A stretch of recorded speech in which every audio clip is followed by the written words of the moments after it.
Jope Solosa. Yes po. Good afternoon po muli sa inyong lahat. Magandang hapon po sa inyong lahat. Ito po si Ma'am Jope Solosa. Ako naman po si Ma'am Bona, for short, sa taga-ITech, yun po ang aking pong pangalan.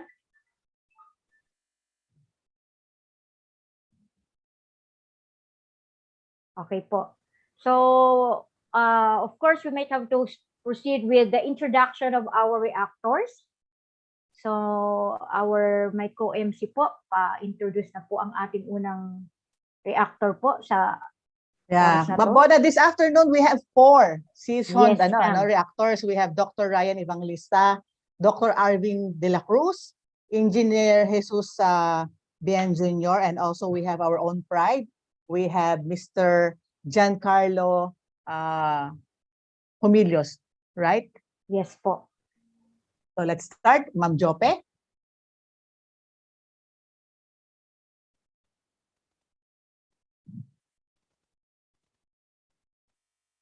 So, introduce po muna natin ang mga reactors. Yes. Technical team.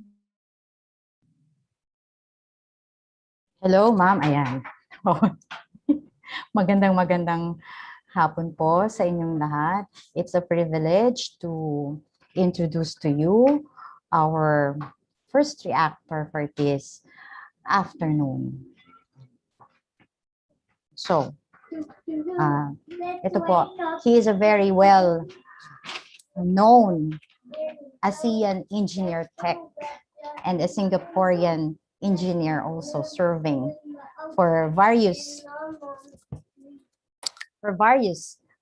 companies and partnership international linkages. Okay?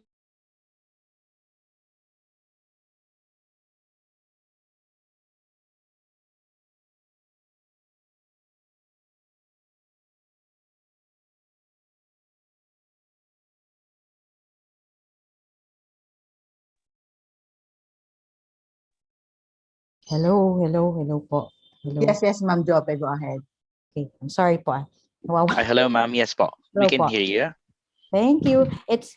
He's connected with Singapore Computer Society as a professional member and also from the Institute of Computer Engineers of the Philippines in Singapore chapter. He's one of the senior consultant and project manager of Quantum Systems Limited Singapore, and also a program advisory board member for computer engineering program of Holy Angels University in Angeles, Pampanga, Philippines. He is a very well known in his achievements as a doctor of information technology from St. Linus University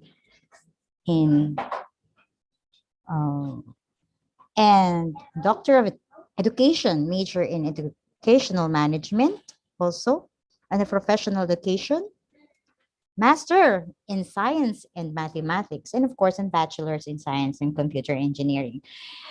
Ladies and gentlemen, please welcome Dr. Ryan Soriente, Evangelista.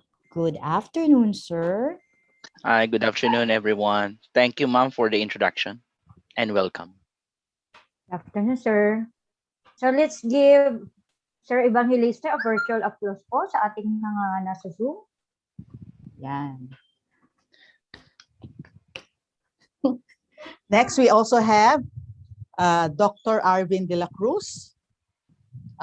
He is a computer engineer, and at the same time, he is the chief of research and extension graduate school of our Sintang Paaralan. We also have Engineer Jesus Bien Jr., a registered electrical engineer and serving as a laboratory head in electrical engineering department, again in our Sintang Paaralan. Good afternoon po, mga sirs.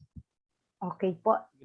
So, sa ating naman pong panghuling reactors, I would like to take this opportunity para po i-welcome ang ating alumnus po ng Institute of Technology and one of our sponsor. Siya po ang ating naging sponsor sa office po nila. Ang sponsor po natin ay ang Quistronic Corporation. And of course, he finishes his diploma in the Institute of Technology under po ng Diploma in Computer Engineering. Let us welcome Sir JC Hosmilio. So let's give him a virtual applause. Hello Sir JC, everyone. magandang tanghali po. Actually Yes, po, ma'am. si Sir JC po in terms of his achievement, he managed a cloud service manage and cloud services manager with more than 8 years in IT experience and 4 years of experience presenting and implementing digital strategies for multiple implementing digital strategies for multiple local and international clients, and also collaborated with multiple customer entities to conceptualize and implement digital transformation, innovation, and complete end-to-end digital enrollment enable roadmap. So again, let's welcome Sir JC Osmilio. Good afternoon, sir.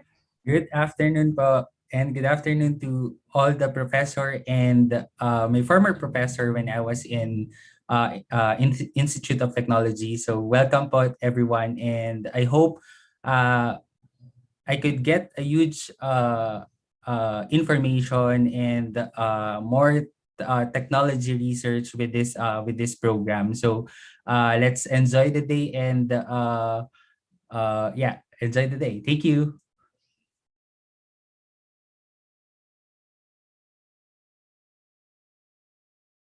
Let's go ahead with our presentation. But before that, of course, gusto ko lamang pong i-remind ang ating pong mga reactors na ang pagbibigay po ng ating mga questions ay after pong mag-present po lahat ng ating mga presenters, and we will be able to share also yung ating pong criteria sa ating pong mga presenters at the same time po sa ating mga reactors. So, paki-share po yung ating criteria, technical team.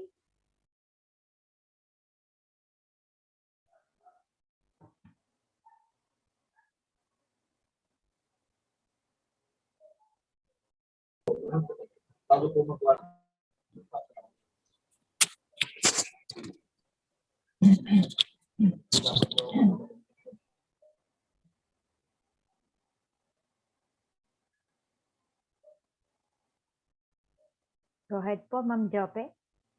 Okay. For our Symposium 2021 evaluation criteria, first, for the presentation, we have 40%.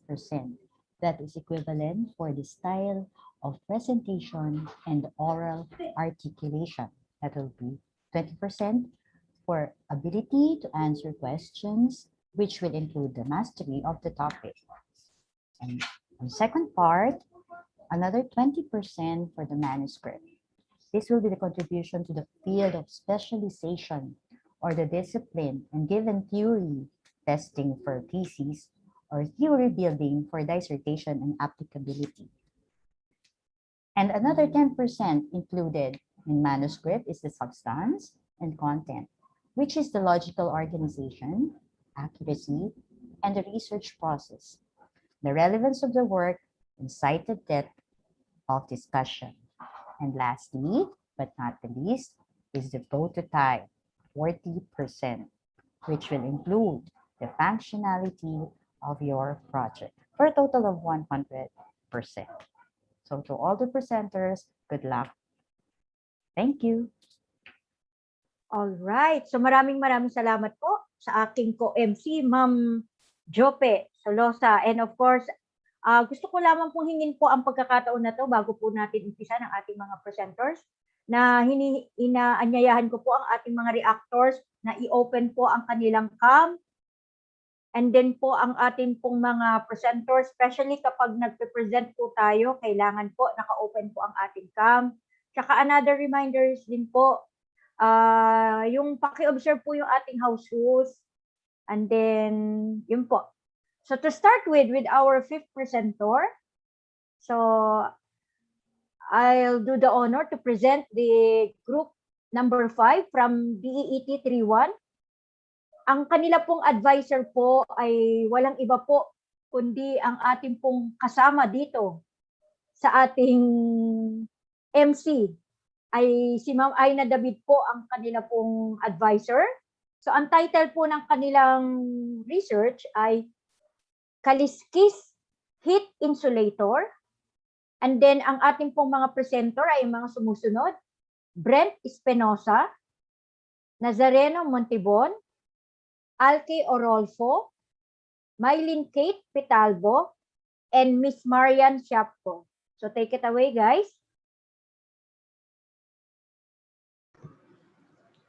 Good afternoon po. We are the presenter. Good afternoon, everyone. We are the presenter of Kaliskis Heat Insulator. I am Nazareno Montibon from DET 31.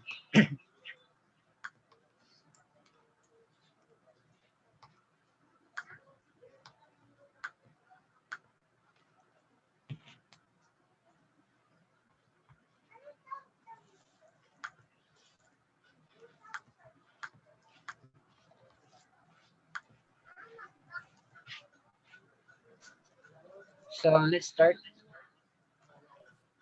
So our member is Espinosa Brent, Montibon Nazareno, and Orolfo Alque, Pitalbo Mylene Kate, and Shapko Marian. First and year section DET 31 advisor of Miss Aina M. David. So introduction.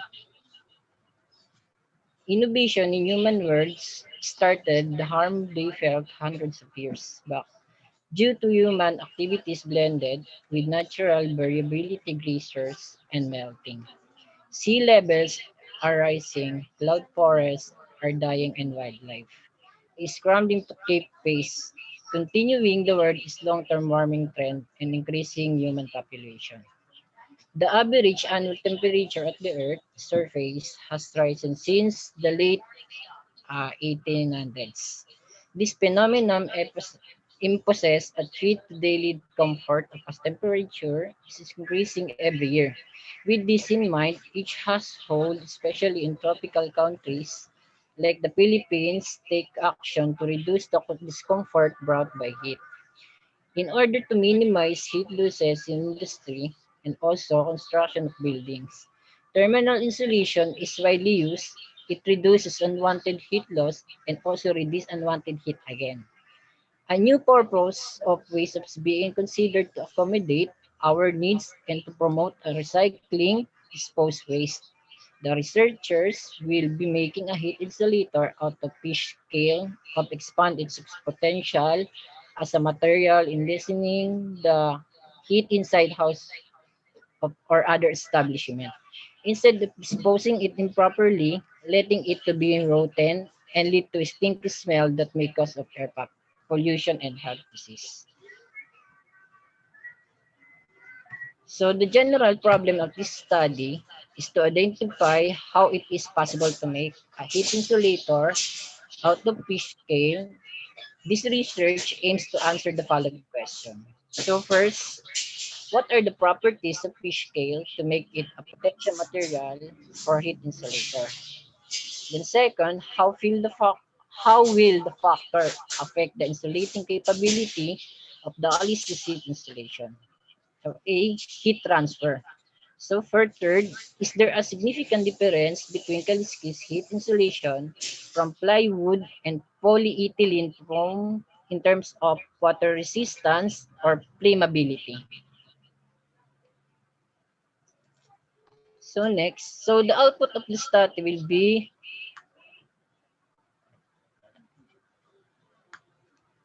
be to the following. Homeowners having an effective home insulation is a great way to increase the thermal comfort of the occupants. This insulation will be a barrier from heat which will lessen the temperature inside the room and causes the electric bill to reduce. The study of future result will be a help to the homeowner in choosing what heat insulator they will be used on their homes. So for environment, fish scales on the public market are considered waste and not disposing it properly and letting it rotting may lead to stinky smell. Those foul smell become a nuisance and bother people and may also lead to headache and nausea. Moreover, these fish scales make us clogging of pipes and addition to the blocking of drainage. Instead of making a heat insulator out of waste, will lessen the harmful environment effect of it. Turning waste into a usual one will have significant impact on the environment.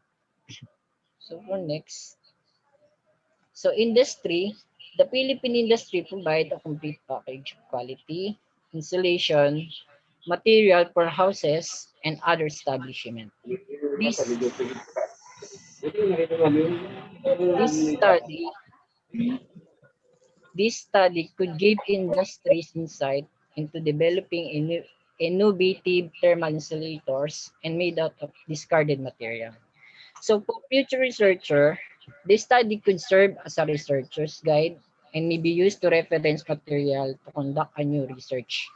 With this study, future researchers can be a study startup, support, and enrichment for their research. So Kaliskis heat insulation was tested based on its overall effectiveness compared to plywood and polyethylene foam.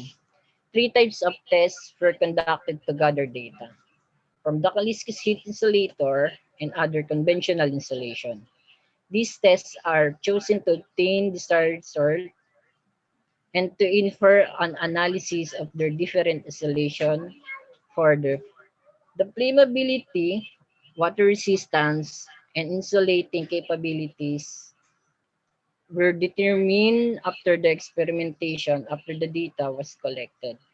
It was organized and analyzed for the conclusion. So for video presentation, this is the example.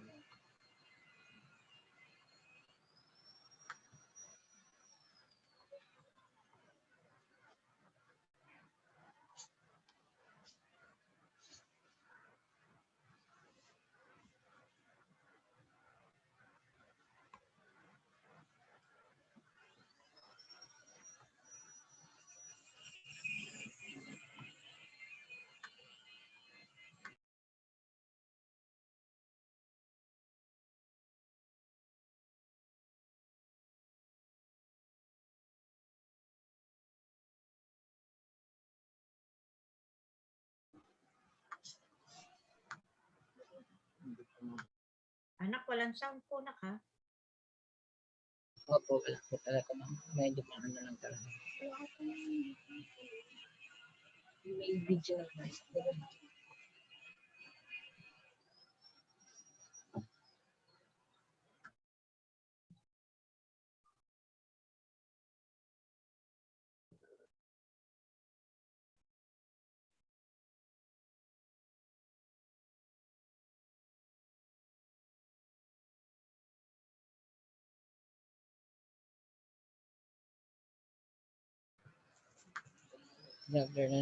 For the result and discussion, so insulation type, plywood, polyethylene foam, and Kaliskis sheet insulation. So for plywood, length of time to observe is to uh, less than 2 minutes. So for description is porous and absorptive. Polyethylene foam is less than 2 minutes, ay greater 2 minutes, then description is non-porous and non-absorptive. So for Kaliskis sheet insulation is greater 2 minutes than non-porous and non-absorptive. So for table result, from the water drop test of plywood and polyethylene foam and Kaliskis sheet insulation, so the table above showed that plywood absorbed water in less than 2 minutes and indicate as porous and absorptive type. So the polyethylene foam did not absorb water in more than 2 minutes and indicate as non-porous and non-absorptive. Also, the Kaliskis, the Kaliskis heat insulation did not absorb water in more than 2 minutes and indicates as non-porous and non-absorptive. So for next table,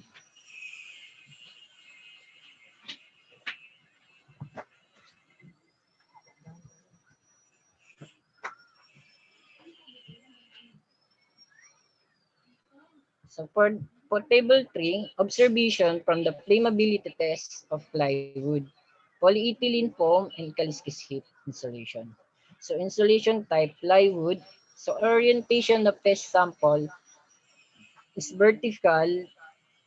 So for definition, slow burning catches flame, burning stop. So time of burn allowed is 30 seconds. So for particle drop allowed, for flaming is no, for non-flaming is no. For polyethylene foam vertical, fast burning catches flame, burning does not stop. So time of burn allowed is 10 seconds. So particle drop allowed is for flaming is yes, for non-flaming is no.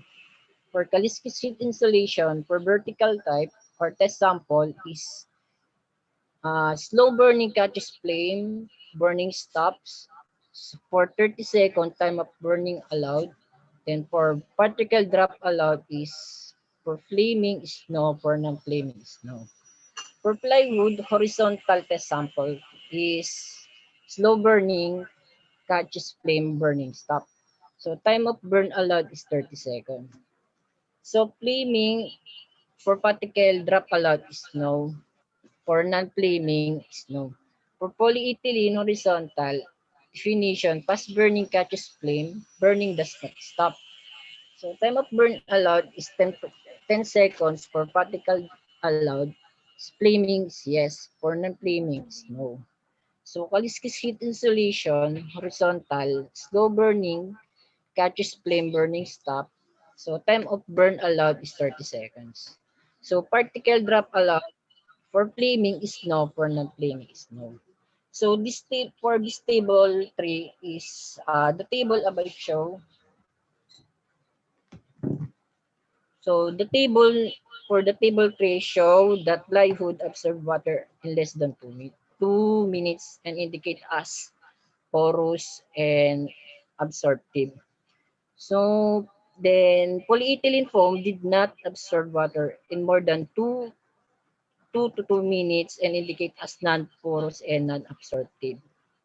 Also, Kaliskis heat insulation did not absorb water in more than 2 minutes and indicate as non-porous absorptive.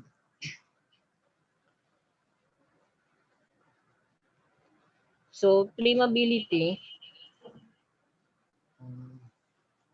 So for table 4, salt from the flammability test of plywood, polyethylene foam, and Kaliskis heat insulation in vertical orientation.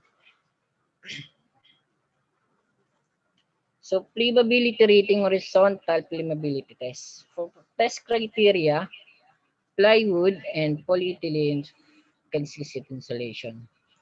Burning time of each individual test for plywood is 1 minute. Then for polyethylene is 15 seconds. For Kaliskis insulation is 1 minute. Then flame started to catch is greater 10 seconds. Then less than 5 seconds for polyethylene foam. For Kaliskis heat insulation, greater than 30 seconds. So for flame self-extinguishes, greater 30 seconds. Then for polyethylene and SNA. For Kaliskis heat insulation is greater than 10 seconds, less than 10 seconds. For flame spreading, less than 15 seconds for plywood test sample. Then for polyethylene foam is less than 5 seconds. So same with Kaliskis heat insulation, less than 5 seconds. For damage a length of 1 centimeter, for plywood, greater 20 seconds. For polyethylene foam is less than 5 seconds. Then for Kaliskis heat insulation, same with uh, greater greater 30 seconds.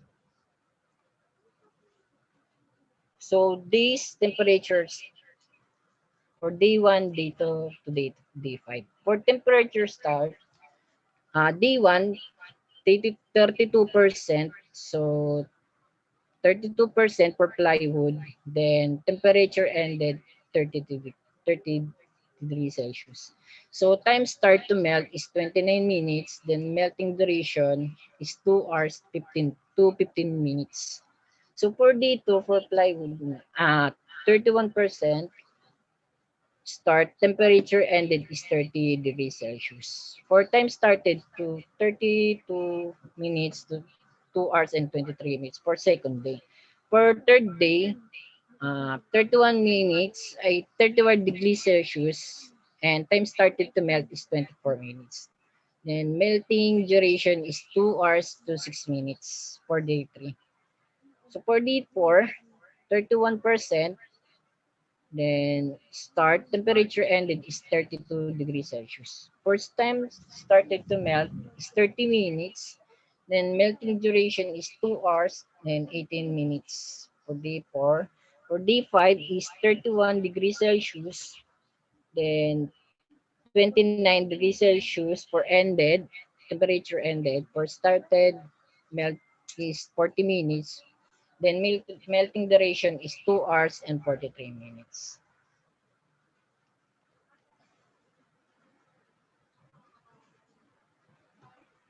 So for table 7, melting duration of butter with polyethylene foam as insulation. So D1, uh, for day 1 to day 5, so temperature start is 32 degrees Celsius. Then temperature ended is 30 degrees Celsius. So time started to melt is 31 minutes. So melting duration is 2 hours to 21 minutes. For day 2, 31 degrees Celsius, then temperature ended is 31 degrees Celsius. For time started to melt is 26 minutes and melting duration is 2 hours to 12 minutes. For day 4, 31% degrees Celsius, then temperature ended is 30 degrees Celsius. For time started to melt is 34 minutes, then melting duration is 2 hours to 24 minutes. For day 5, for the last is 31 degrees Celsius, then temperature ended is 29 degrees Celsius. Time started to melt is 43 minutes, then melting duration is 2, 2 hours and 56 minutes. So the table 7 show that the melting time in day 1 to day 3 was the fastest as the temperature during those days. So the temperature in second day to day 4 were the same resulted on same duration. On day 5, the initial temperature was 31 degree percent, eventually dropped in 21 degrees Celsius. So resulted for the long duration.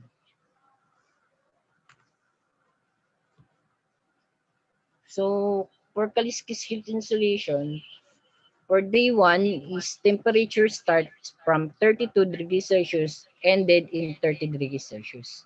So time started to melt is 33 minutes. So melting duration is 2 hours 33 minutes. So for second day, 31 degrees Celsius, ended in 30 degrees Celsius. Then time started to melt is 37 minutes, 2 hours and 43 minutes. So for melting duration.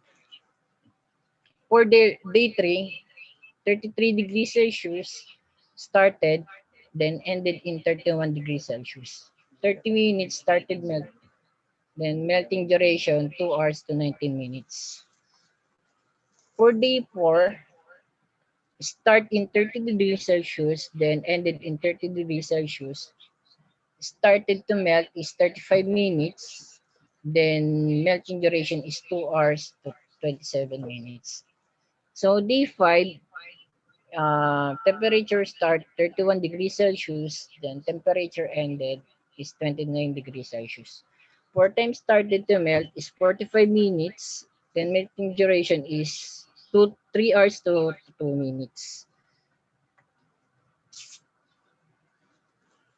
So for the average, for plywood and polyethylene foam, then also for caliscite insulation, for started in plywood, 31.6 degrees Celsius, ended in 30 degrees Celsius. So time started is 10:30 a.m. Time started to melt is 31 minutes. So melting duration is 2 hours 21 minutes. So polyethylene, 31.6 degrees Celsius, then ended in 30 degrees Celsius. So time started same with plywood, 10 to 30 a.m. Started to melt is 33.8 minutes. The melting duration is 2 hours 29 minutes. So caliscite insulation, 31.6 degrees Celsius. Temperature ended is 30 degrees Celsius. So same started 10:30 a.m. Time started to melt is 36 minutes. So melting duration is 2 hours to 43 minutes.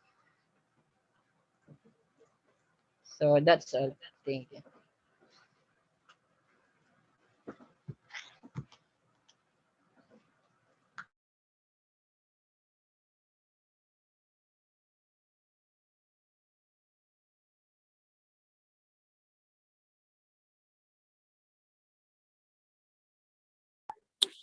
Hello, ma'am. Tapos na daw po. Thank you so much, DET 3-1. So let's proceed to the next presenters. May we call on the advisor of DECET 3-2 students to introduce your presenter, ma'am.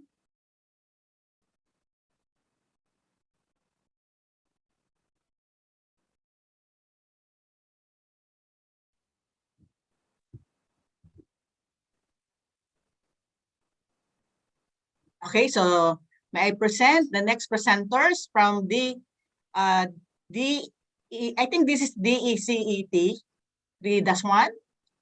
So the title of the research is IoT-based water monitoring system. The presenters are Sen Kyle P. Basco, Rancel De Suarez, Jersep G. Aldacan, Kenneth Jefferson P. Serafina, Ian Mendoza, Jose Andres A. Erestain, Tricia May Murado, Joshua J. G. Jimenez. Okay, you may proceed for your presentation.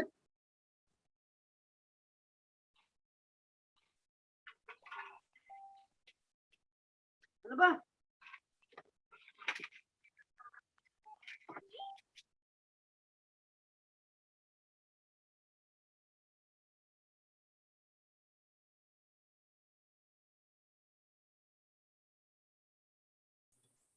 Good morning po. Ito nga po pala ang aming presentation, IoT-based water monitoring system. Basco, Sen, Kyle P. Suarez, Rancel D. Aldaan, Joseph D. Erestain, Jose Andres A. Serapina, Kenneth Jefferson B. Morado, Tricia May. Mendoza, Ian. Menes, Joshua J. G. Deset 32. Engineering, Gerhard P. Tan, Professor, Florida, Santiago. About the proponents. The researchers are in the generation where Internet of Things can help the facilitates the task of lives of people and communities. The researchers are undergraduate of Diploma in Electronics and Communication Engineering Technology in the Polytechnic University of the Philippines Institute of Technology. We, the researchers, are all technical students innovating a project for the equipment of the community development. Joseph G. Aldaan, Joshua J. G. Menes, Ian Mendoza, and Kenneth Jefferson B. Serapina were assigned in the prototype construction of the design project. Sen Kyle P. Basco, Tricia May Morado, Andres Erestain, and Rancel D. Suarez were assigned in research manuscript of the design project. The researcher are gratefully honored and gives gratitude for our professor, Professor Florida Santiago, and Engineer Gerhard P. Tan in accomplishing our research.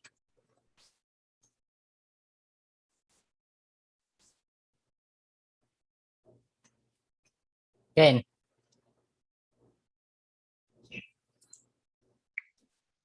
Wait lang po na mawawala po yung slide sa akin.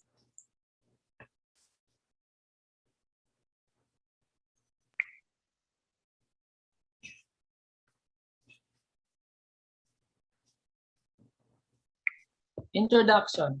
Internet of Things has emerged as one of the most promising technologies for the future. It is a vision for smart way of object communication that involves our home appliances, vehicles, factory machines, wearable devices, and various types of sensors. Also, it has the ability to transfer data over a network without any human intervention. The recent advancements on our smartphones and affordable open source hardware platforms enable us to develop low-cost architectures for Internet of Things. The Internet of Things conceptualized the idea of remotely monitoring and connecting real-life objects through Internet connection. Next slide, please.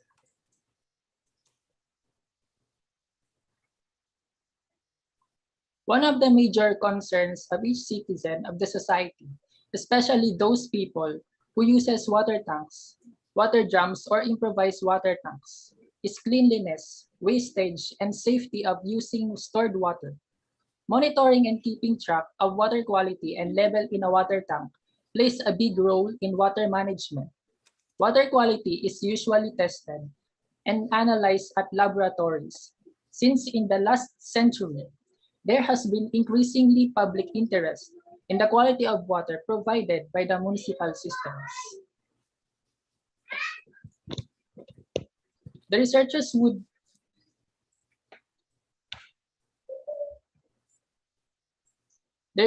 would also like to solve this problem by making the IoT-based water monitoring system that can monitor and indicate the water level and water quality.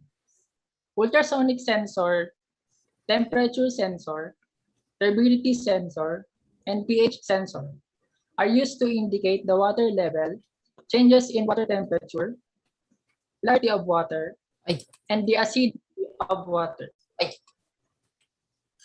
Sorry. The sensors are connected to Wemos D1 Mini Wi-Fi module. Through internet connection, the readings or data gathered from the sensors will be transmitted to what we call the Blink app. The Blink app is an IoT platform that can control and monitor hardware projects from an iOS and Android device.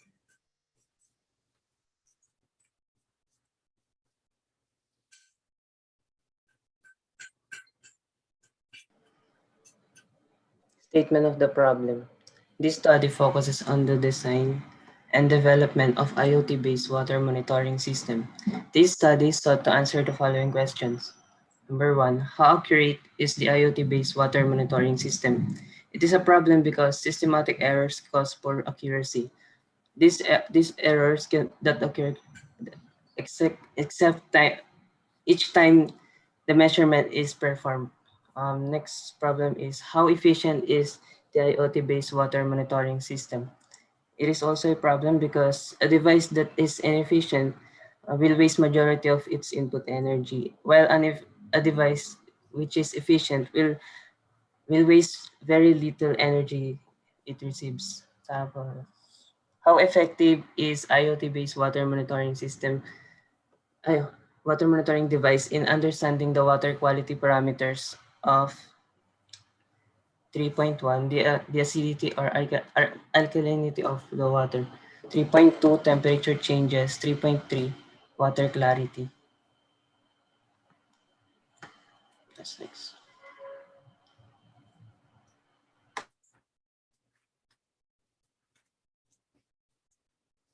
Scope and limitation. This project is focused on developing a water monitoring system that monitors the water quality and level, and relying it to a smartphone through the internet platform. The system will require one temperature sensor, one pH sensor, one ultrasonic sensor, one turbidity sensor, one WEMOS D1 mini Wi-Fi module, one breadboard power supply, one plastic bulb, one AC charger, and two servo. The time frame of the project started on the 11th of January in the year of 2021 until the second week of May in the year of 2021. This project water monitoring system will be tested at number 36 Sitio for Kaliwa Presidential Road, Batasan Hills, Quezon City. The researcher conducted 30 trials per water sample. The water monitoring device will be tested in water tanks, water drums, or improvised water tanks.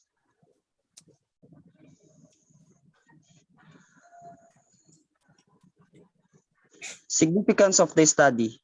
This study is conducted to sustain additional information to the following community. The community can have clean water. Border. The border will feel safe in using the stored water in taking a bath, washing dishes, and clothes. Future researcher. The finding of the project will serve as a reference material and a guide for future researchers who will conduct the same or any project related to the water monitoring system.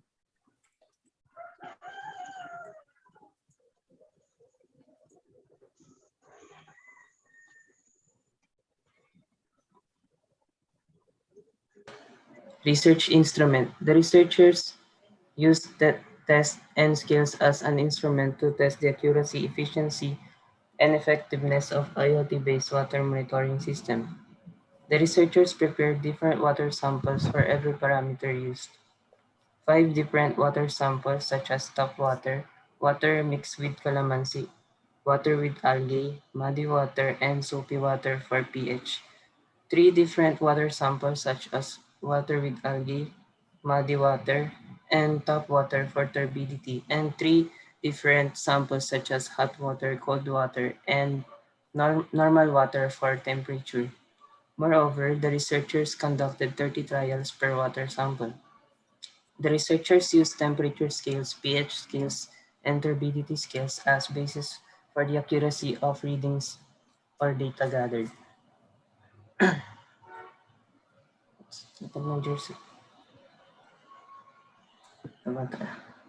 Okay, so here, pH scale. The pH scale ranges from 0 to 14. 0 to 6 being acidic, 7 neutral, and 8 to 14 is alkaline. Temperature. Temperature scale ranges from 38 degrees, which is above hot water, 25 degrees to 37 degrees normal water, and 24 degrees below is cold water. Turbidity scale ranges from 0 to 24 clean, 25 to 100 dirty, and 101 to 250 is very super dirty.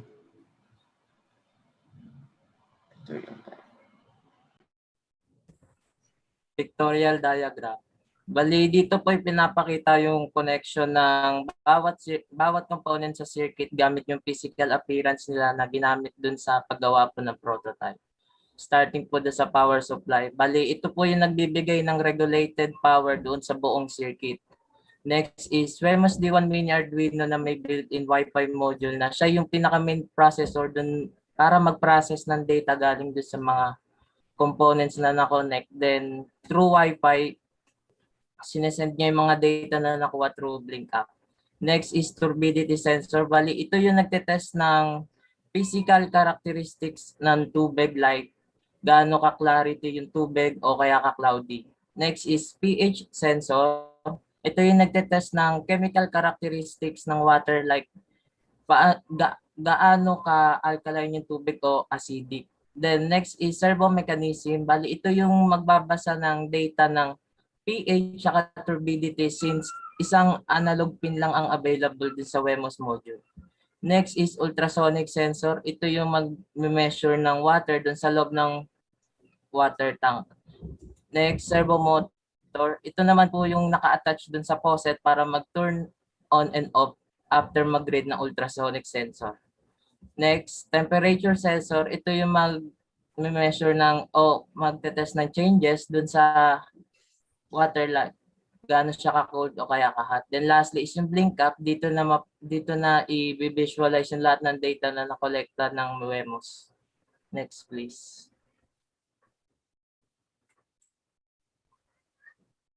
Schematic diagram. Bali dito po yung deeper connection ng buong circuit. Starting dun sa power supply, gamit yung AC charger connected dun sa AC output, then papasok sa barrel jack. Then USB output ng power supply to USB input ng WEMOS D1 Mini Arduino.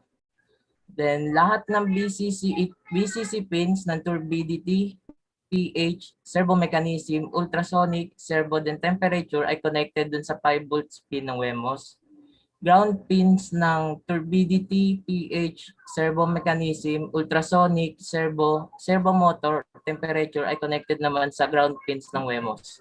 Then yung turbidity sensor turb out pin, connected siya sa servo mechanism, pH sensor or pH out data out, connected siya sa servo mechanism. Then servo mechanism, yung PWM pin connected sa D8 pin ng WEMOS. Then yung rotor is connected sa A0 pin ng WEMOS. Ultrasonic sensor naman, yung trig pin niya is connected sa D4 pin, then yung echo pin is connected sa D5 pin. Next is servo motor. Yung PWM pin naman connected sa D6 pin ng WEMOS. Then lastly, temperature sensor, yung temp out niya ay connected dun sa resistor o pull-up resistor, then connected sa BCC, then papunta sa D7 pin ng WEMOS. Process flowchart. Ito naman process flowchart. Paano gumagana ang prototype. Unang-una, Internet Arduino module. Kailangan mo muna mapag-program ang Arduino module sa internet. Once na ma-program na, pwede na magamit si Blink Up. Then, paano gagana ang prototype? Unang-una, ultrasonic sensor. Is the water tank full?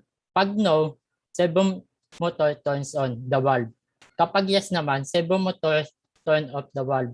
Then, kapag napuno na, temperature sensors pwede na ma-monitor sa blink up. Then, si servo mechanism, kailangan mo na, vice versa ang reading nila, kailangan mo munang ma-turn on si stabilize 2 and turn off si stabilize 1 para magamit na si pH sensors, then mamamonitor na sa blink up. Then, kapag gusto ninyong monitor ang turbidity, kailangan mo munang may stabilize 1 turn on, then stabilize 2 turn off, then maggamit na si turbidity sensor, then gagana na si blink, mamamonitor na si turbidity sa blink up. Yun lang po. Ito po yung results. So sa results naman po, ito po yung results for temperature na ginamit namin sa water sample. So gumamit po kami ng 30 trials. Next mo, Seth. So ito din, next pa. So ito naman po yung results for pH. Next. Next mo. And yung results po for turbidity. Next step. So yun po, based on the gathered data, the results for temperature in hot water is ranging from 43 degrees Celsius to 66 degrees Celsius. Normal water ranges from 27 degrees Celsius to 28 degrees Celsius, and cold water ranges from 4 degrees Celsius to 14 degrees Celsius. In pH, the tap water ranges from 7, meaning it is neutral. The pH of water mixed with calamansi ranges from 4 to 5. It means that the water is acidic. The pH of water mixed with algae ranges from 10 to 11. The pH of muddy water is 9 and soapy water is 12. It means that the result gathered for water mixed with algae, muddy, and soapy water are within the range of alkaline water. In turbidity, the tap water ranges from 1 to 4, meaning it is clean. Water mixed with algae ranges from 53 to 93, meaning it is dirty. And muddy water ranges from 230 to 249, meaning the water is super dirty. All the readings or data gathered for every water samples are within the range of the temperature, pH, and turbidity scale. Then, ito naman po yung video presentation po namin.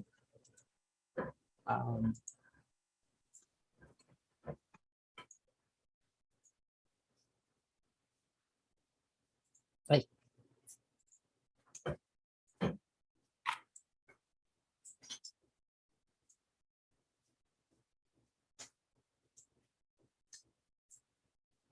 Ito po yung prototype na ginawa po namin.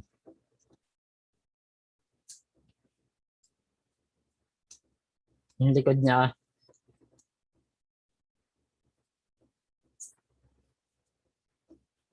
Ito po yung post, tapos naaabit yung cases. Nandun na rin sa loob lahat ng device din sa cases. Then, ito yung ultrasonic, nakakabit sa tank. Then, ito naman yung servo, nakakabit sa servo motor. Then, ito yung cases, nandyan lahat ng device. Ito yung servo motor, nakakabit sa faucet. Then, ito naman yung sensors, nakakabit sa chamber.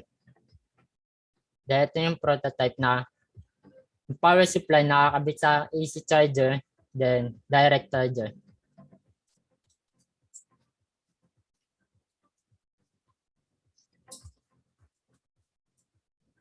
Ito po yung blink up namin.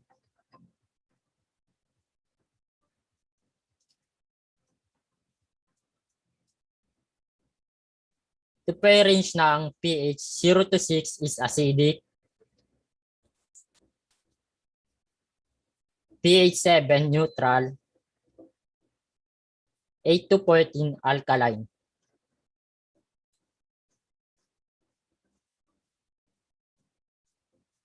Then temperature greater than 24 cool. Temperature 25 to 37. Then temperature less than 38 but hot water. Turbidity 1 to 15 clean. Turbidity 25 to 100 muddy. Then 200 to 250 dirty.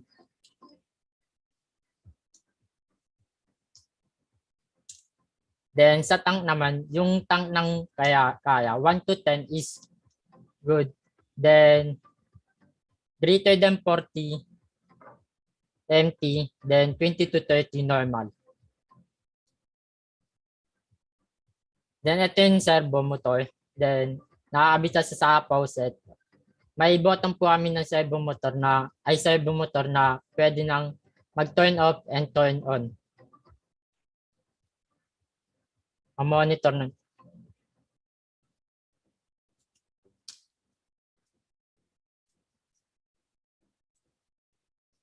Then ito po yung tank ng water. Kapag ito po yung reading ng tank water na nasa loob ng tubig. Kapag 1 to 10, which is full. Kapag lumagpas naman sa 40 pataas, which is empty.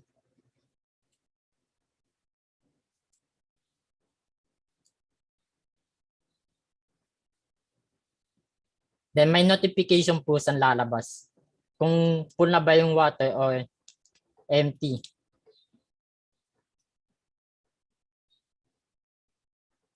And empty po siya.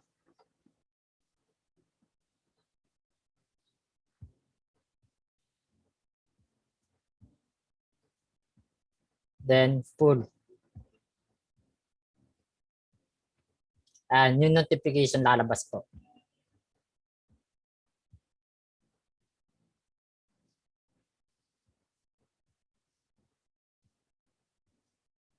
Empty is refilling. Ibig sabihin walang tubig.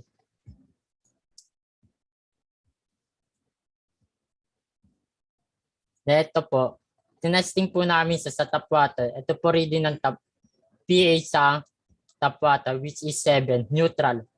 Then ito pong reading na to na 5 to 20, which is kapag na-read niya na ng 20, tapos na siya mag-reading sa pH.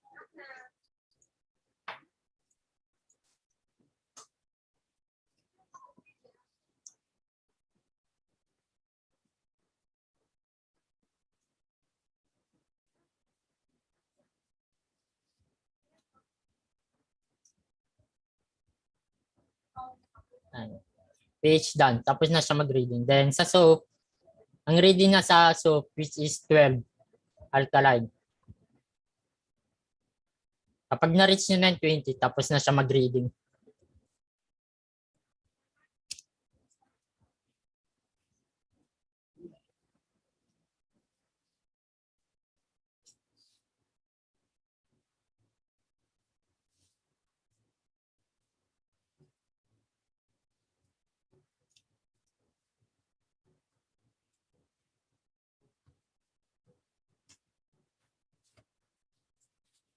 Then sa acidic, calamansi, ang reading na sa pH scale which is 5 to 4. Then kapag nag-reach na yung 20, tapos na siya mag-reading.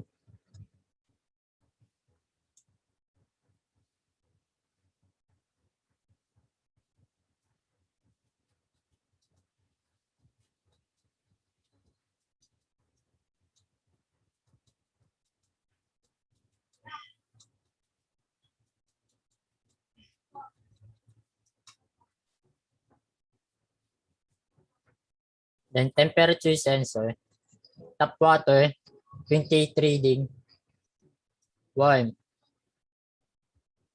Then sa hot water, 62 reading, hot water. Then sa cold water, 7 degrees, cold water. Then turbidity sensor, tap water which is ang reading nan is mga nasa 1 to 4.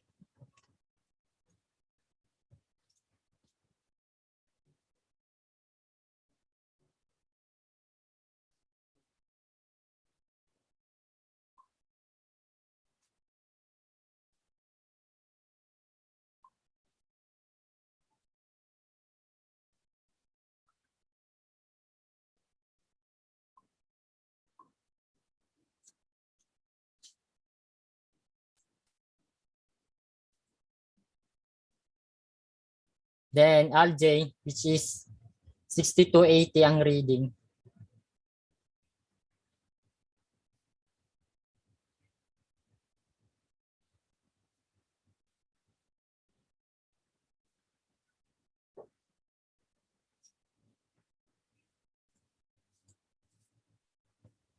Then muddy water, super muddy water which is mga nasa 230 to 250 ang basa.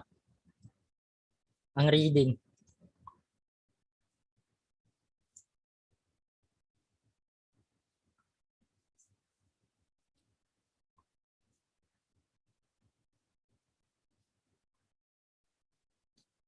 Ito po yung ginamit naming mga device. Then pH scale definition, temperature scale definition, turbidity scale definition.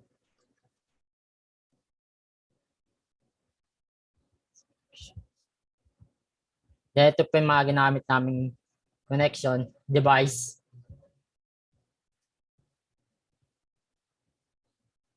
Breadboard definition, ultrasonic definition,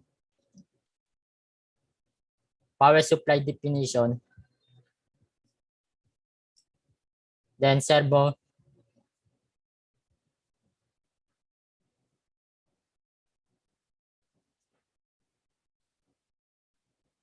definition,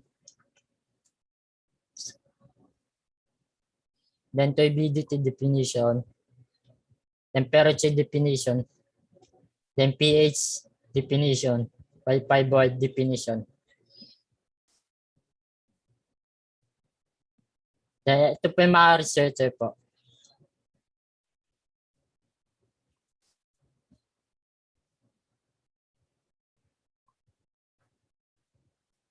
Ayan lang po. Ito po yung event kung kailan nyo gusto silang buksan. Salamat po. Yun lang po. All right. So thank you very much sa ating pong presenter. So to continue with the presentation, may I call on the advisor of the group presenter, Sir Jose Marie Dipay? Hello po. Ayun. So, hello. So, next presenter is SMS-based location tracker device with kidnapping, health problem, and loss of track emergencies for students. The proponents are Nakia D. Buenabajo, Kem D. Ginalan, Crystal Joy M. Makaraig, and Jamie M. Martos. So, you may proceed.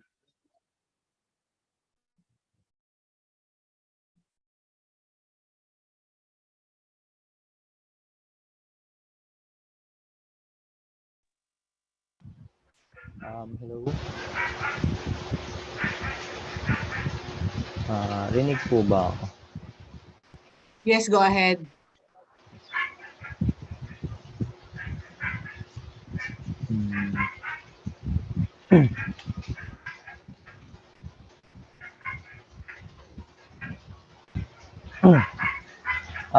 Good afternoon to all of you.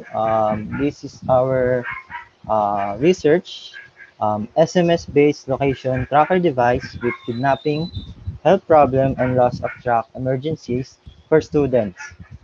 So,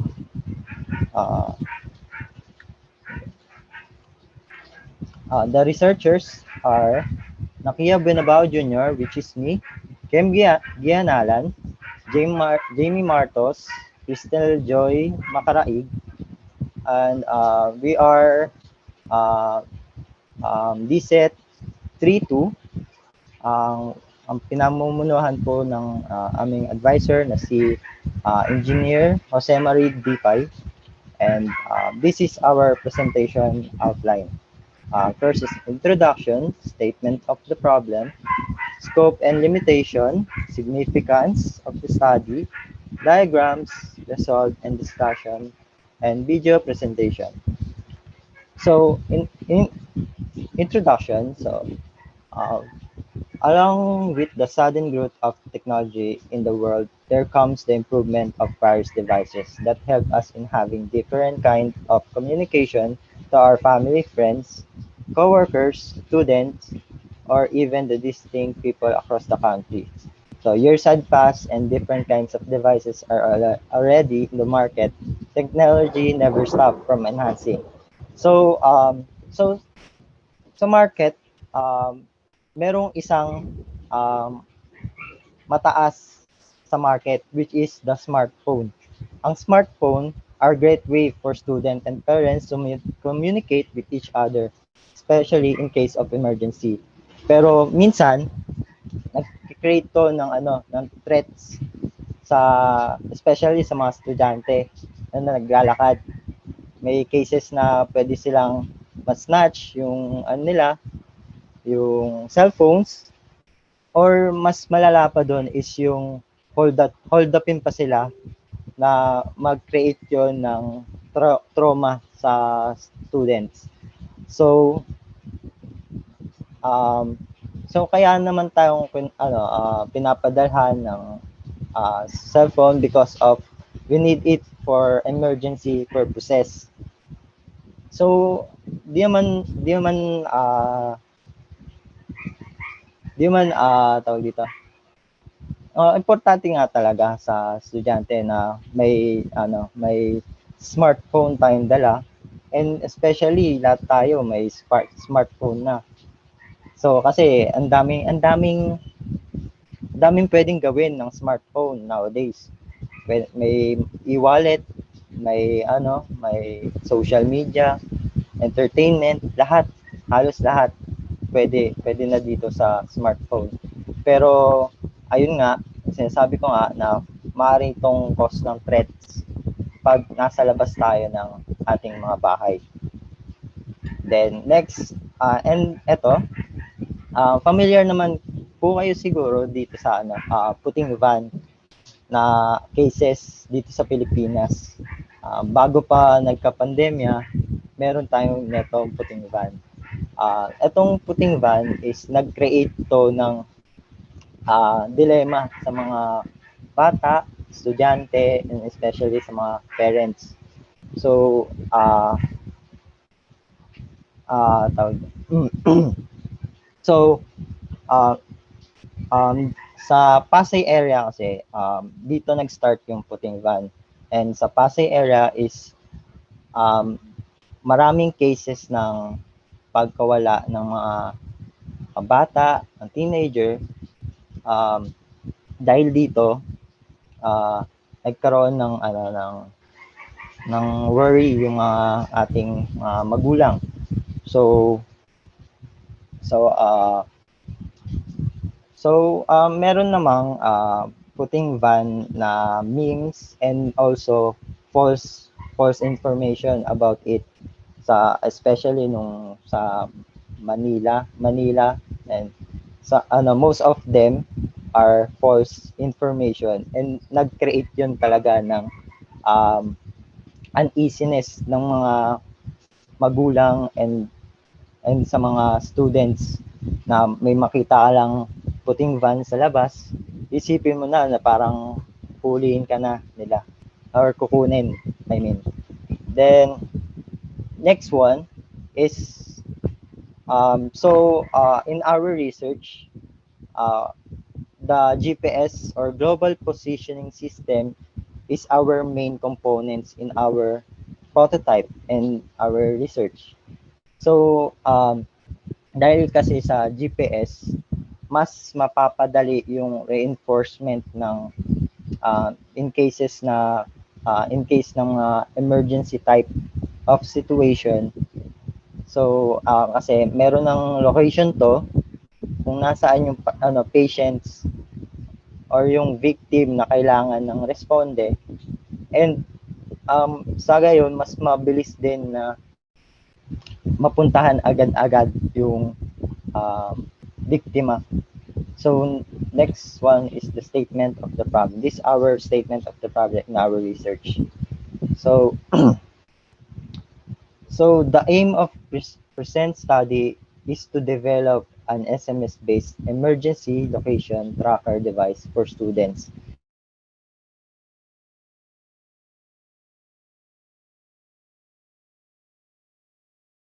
Specifically, this study sought to ask what is the profile of the respondents in terms of age, sex, and household income. So second one is what are the problems encountered in securing the safety of students in terms of dalawa yung kinuha namin dito, lugar.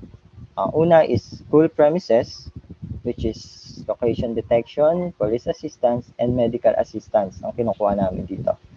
Then next one is outside the school premises. So location detection, police assistance, and medical assistance ang hinanap namin rito. So number 3, what are the challenges in identifying the current location of the student in terms of accuracy, reliability, and ease of use? Number 4 is what is the respondent's level of acceptance towards the emergency tracking device with location sender to parents and barangay office in terms of functionality, reliability, usability, and performance. So next slide is scope and limitation. Jamie?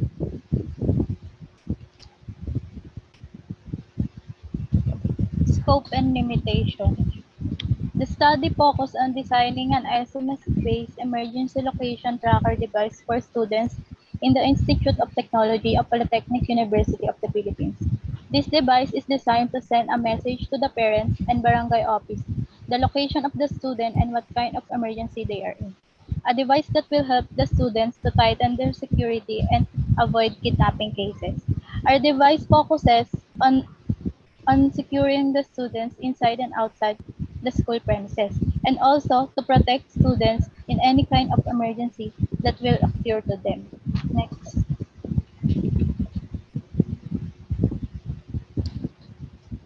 Next. This study focuses on the following: to tighten the students that are prone to emergency with the age of 12 to 17 years old. Students who have disease that always need a medical assistance. Students that is prone to bad guys, especially when they are going home alone. They will need police assistance. And lastly, students that is more likely to be lost. Next.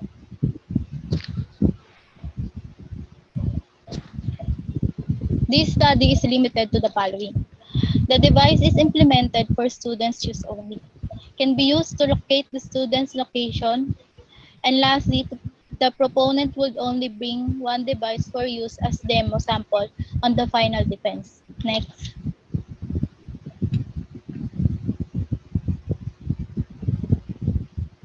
Significance of the study. The aim of this research is for securing the welfare of the students by sending an SMS to the barangay officials and their parents if they are in danger or need of a medical assistance. Moreover, the result of the study will be beneficial to the following. First, students can help to secure their safety by using this device. Next is parents can help them to monitor the whereabouts of the students and inform if they are in danger. Barangay official can help the officials to know if there are students who are in need. And lastly, police officers can help police officers.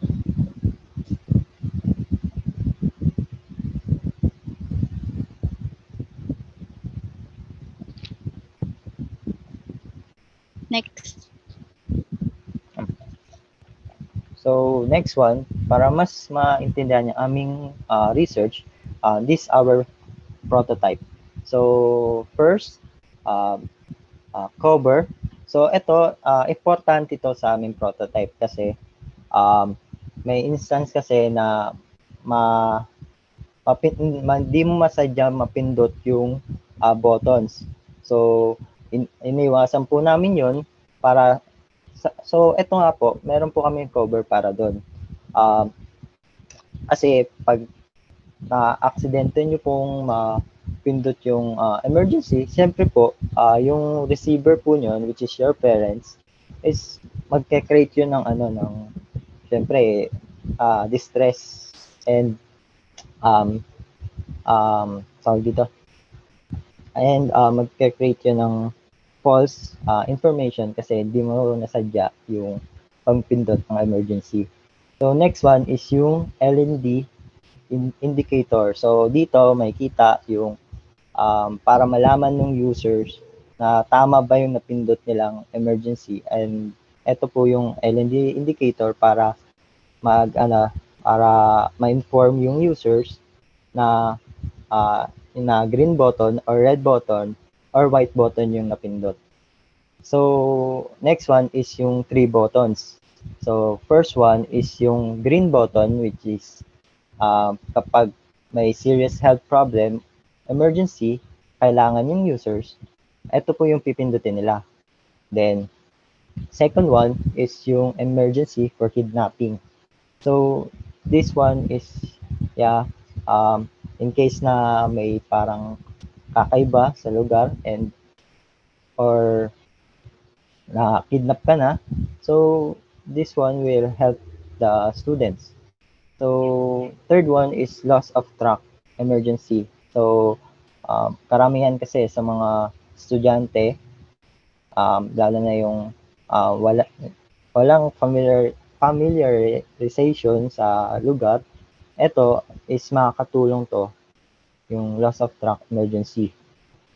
So, yung back view naman po is yung GPS antenna.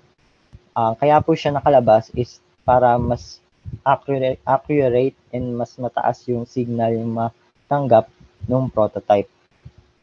The next one po is yung power switch to power on and off yung prototype. Then micro USB charging connector is para ma-charge po yung prototype.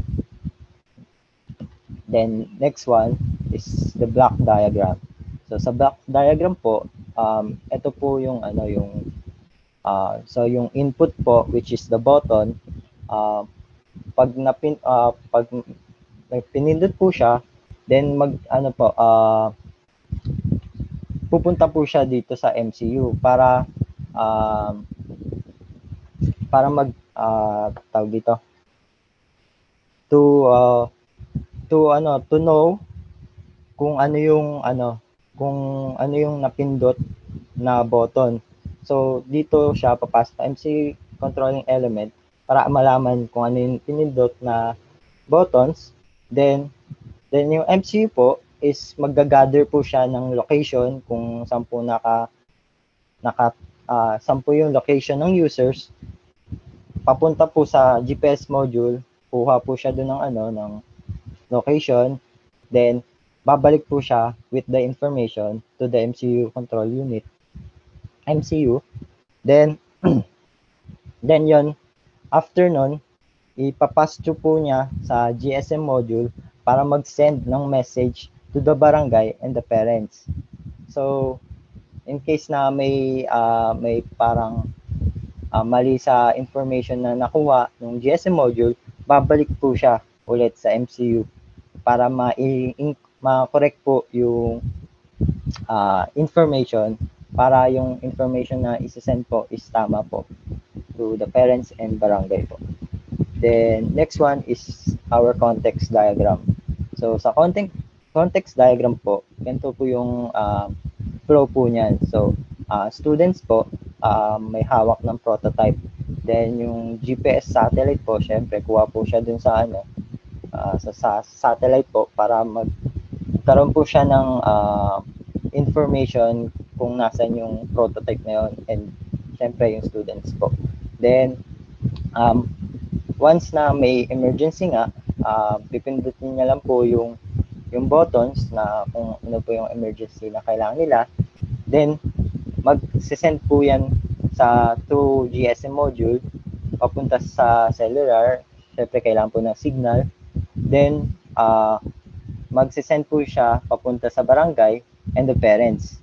Dun sa parents po, may parents app po kami na pwede pong i-monitor yung students, yung anak po nila, na pwede po silang mag-send ng message po papunta sa prototype para yung prototype po na yun is mag-send back papunta po sa parents para malaman nila kung nasan po yung mga anak nila. So next one is our result and discussion.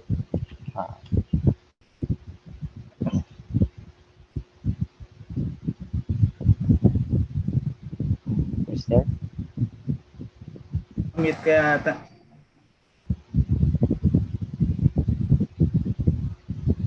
Crystal.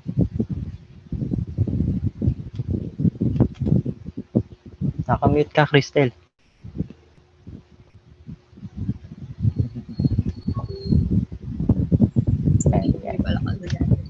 So in conducting survey and interview, the researchers reached the following conclusions. So for our SOP number 1, which contains the profile of respondents, we have here mostly females who answered our survey. They are ranging 16 to 54 years old, and most of its ages in 20 to 20 years old. And majority of their families have a 12,000 below income a month. Next. So for SOP number 2, which contains the problems encountered in securing the safety of the students inside and outside the school premises. For the first, we have here first the problems encountered in securing the safety of the students inside the school premises.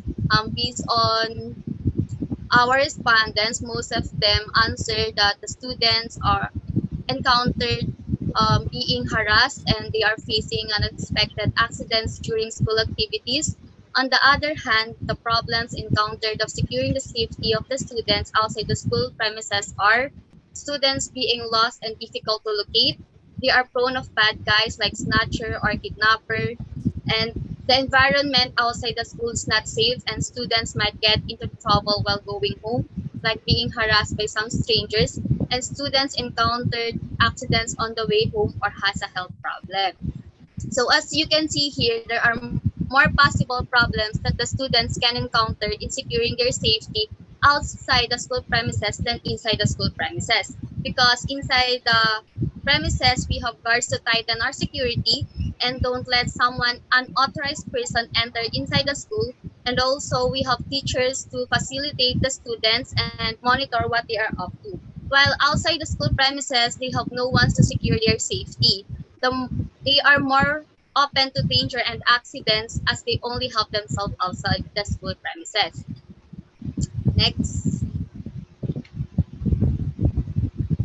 For SOP number 3, which is the challenges in identifying the current location of the students in terms of accuracy, reliability, and ease of use, and our respondents have answered that our device has no problems encountered in terms of reliability and accuracy. And in fact, based on them, our device is easy to use. And for the SOP number 4, the respondent's level of acceptance in SMS-based emergency location tracking device for students is as follows. So we have here a 4.54 average for our functionality of the device, 4.5 average of reliability, 4.59 average of usability, and 4.01 for the performance. And overall mean is 4.41, which is highly acceptance of the respondents in our device. Next. So as the result, after analyzing the overall surveys and interview, the researchers come up to the device should retail cheaper than others because commonly families has only 12,000 monthly income, and if we retail our device cheaper, many families can afford to buy it in the market. They can secure their children's welfare without thinking they cannot afford the device. And like I said earlier, it is better to use the device outside the school premises than inside the school premises. And then the researchers should do the sum test in the performance of the device for the buyers to see how effective the device works. In here, we would like to let our future or our prospective buyers to see how our device actually works in the field. So they can test how effective our device really are. Experiencing how to use the device can give the buyers more assurance to it. Next. So we prepared a video presentation for all of you to have an overview how our proposed device works.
That's all for our presentation. Thank you po.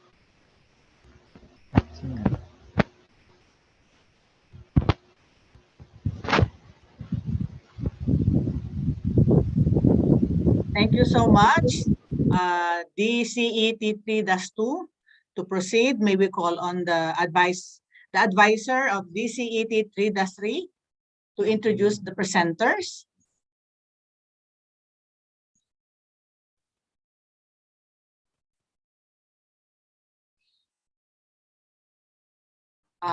Sir Alfonso. Yes, ma'am.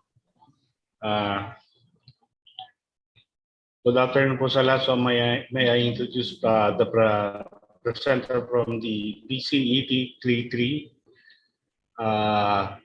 the Smart Aquarium with Water Monitoring and Counting System for Fish Farming. So the presenters are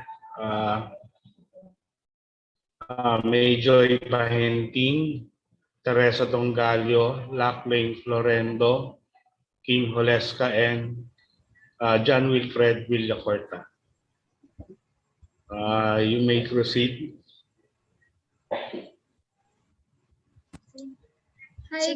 Ay, wala pa ba?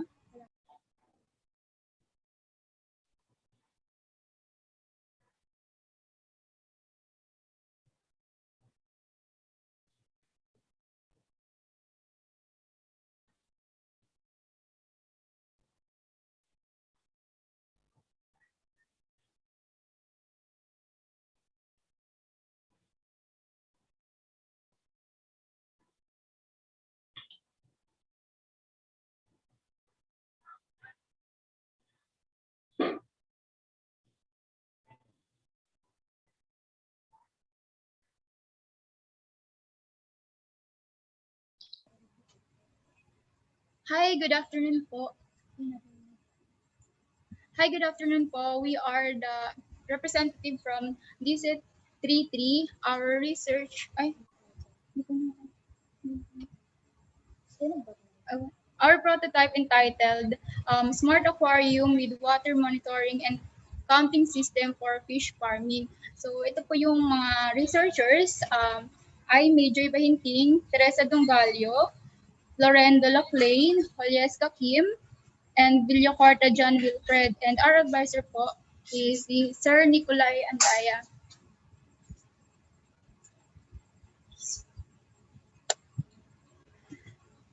Then proceed po tayo sa introduction ng aming prototype. So introduction, the goal of this project is to build a healthy and safe water tank that allows the owners of fish ponds and aquatic planters to grow high quality fish. The water flow on fish ponds addresses how monitoring can be performed every day by handling the pH level, membrane, temperature, ammonia, and etc. Monitor and evaluate water quality parameters on a regular basis to count fish to know if the fish count is growing. Then next po is a statement of the problem na dapat masagot sa survey question namin para mabuo yung result and yun. This study had found understand the following sub-problems. First is, what are the business profile of the respondents in terms of own funds, years in business, monthly income, and then second question is, what are the challenges that the respondents encountered in traditional way of fish farming in terms of feeding, checking of pH level, checking of temperature, counting of fish. Then lastly is what is the level of acceptance of the respondents on the development prototype in terms of functionality, reliability, and usability. So next will be the scope and limitations. So this study focuses on creating a smart aquarium with water and counting system for fish farming. So this system also has features for caring to protect the fish inside the aquarium like sensor for monitoring the temperature, pH level, percentage of oxygen in the water, and a counting system to know the fish count. So the significance of the study. For the fishermen, they will learn new ways of fish farming that will increase their fish production. The next will be the consumer. If the supply of the fish increases, that makes fish much cheaper. And lastly, for the future researcher, for them to use the study as reference in conducting their research papers and to widen their knowledge so that they can make improvements to these projects. Next is research instruments. The researchers will use a survey questionnaire as their research instrument to be used in the collection of data to test the validity and reliability of the research study being conducted. A systematically prepared form with a set of questions designed to get and produce responses from respondents. Then researchers already have a ready-made and comprehensive set of questions. So this will be the schematic diagram. This is how we input the circuits.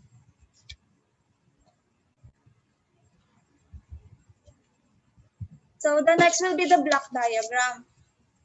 So the block diagram shows that the different sensors, such as pH sensor, water temperature sensor, dissolved oxygen sensor, and Pi camera are inputs to Raspberry Pi. The Raspberry Pi processes these inputs and turn them into outputs in LCD display. The Raspberry Pi uses its internal clock library to control the servo that will auto-feed the fish. So ito po yung mga materials na ginamit po namin. Then bali yung pinaka-brain po ng namin is yung Raspberry Pi 4 po. Then next naman po and is result and discussion. Dito po kung saan nasagot po yung tanong sa statement of the problem. Then first po dun sa tanong sa statement of the problem is what are the business profile of the respondents in terms of own funds. So ito po yung result. So first question is how many aquarium funds do you own? So meron pong 10% na nagsagot ng 1 to 2, may 30% po na nagsagot ng 3 to 5, then more than 6 naman po is 60% po yung nagsagot. Balitan po pala yung respondents na kinuha namin. Then next po is years of service, business po yan. Then may nagsagot po ng 10% less than 1 year, may nagsagot po ng 20% 1 year, then may nagsagot naman po ng 40% 2 to 5 years, and then last naman po is 30% more than 6 years po. Ito naman yung sa pangatlo sa sub ng first question is yung monthly income ng mga respondents. So may nagsagot ng 10% sa 10,000 pesos and below, then may nagsagot din po ng 10% ng 11 to 15,000. Then may nagsagot naman po ng 20% ng 16 to 20,000 pesos. Then may nagsagot din po ng 21 to 25,000 and 40% naman po sa 26,000 yun po. Then sa next question naman po sa number 2 sa statement of the problem, what are the challenges that the respondents encountered in traditional way of fish farming in terms of feeding? Ayan po, how many times do you feed the fish? May nagsagot, wala pong nagsagot ng once a day. So, mostly po sa kanila, ang sinagot po nila ay 2 to 3 times a day. Kaya 100% po yung lumabas dun sa result. Then sa pH level naman po, may kung mayroon po silang pang-test sa pH level ng water, may nagsagot po ng 80% ng yes and may dalawa naman pong nag-no. Then, how often do you test the water pH level? May nagsagot po ng 40% na every day, then every week naman po 30%, then may nagsagot din po ng 10% na every month, then may nagsagot po ng 20% na never since yung may dalawang nagsagot doon ng no, kaya parang hindi nila alam kung kung na-test kung yung water ng pH level. So the next will be the temperature. So do you have any pen or aquarium water temperature tester? So ito po yung results, or here are the results. Mostly 80% said yes, tapos no 20%. The next, how often do you test the water pH level? So ito po yung results. Every day, every week, every month, never. So how often do you test the water pH level? So here are the percentage results. So what is the level of acceptance of the respondents on the developed prototype in terms of functionality, reliability, and usability?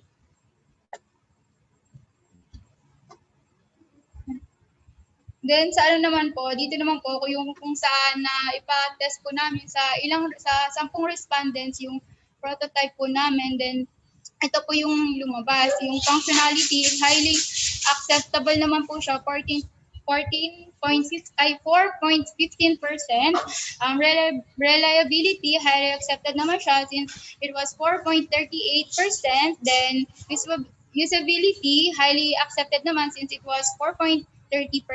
Then yung performance naman po as a whole, yung prototype mo namin is 4.45 naman. So acceptable naman sa kanila. So yung total po nung namin, nakuha is 4.30. So highly acceptable naman. So sila, open sila for new knowledge and technology ng Sa prototype namin.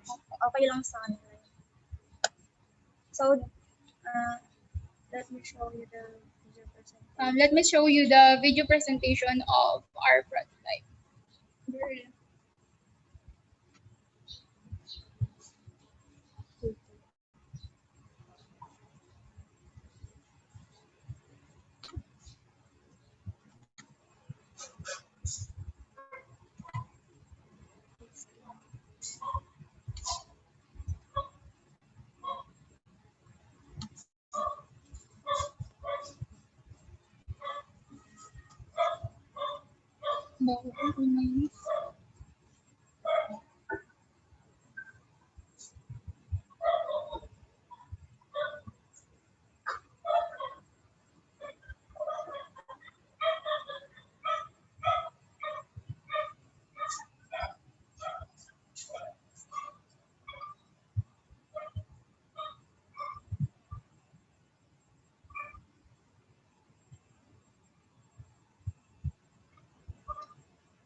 Hello. Hello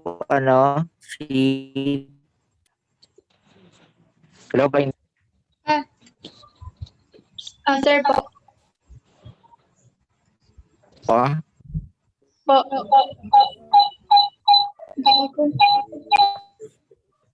Sir? Hello po. Kasi nalito yung gram. Sino ba yung Sir, ano pinalito? po, nagcha-choppy. Sir Chappy ka, sir. Sir Chappy ka, sir. By the way, tapos na yung yung video ninyo.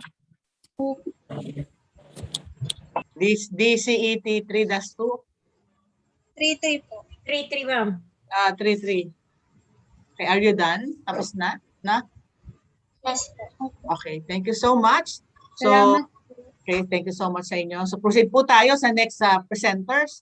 So, may we request Engineer Ruel Cabrera to introduce the presenter from DECET 3-1. Sir Cabrera.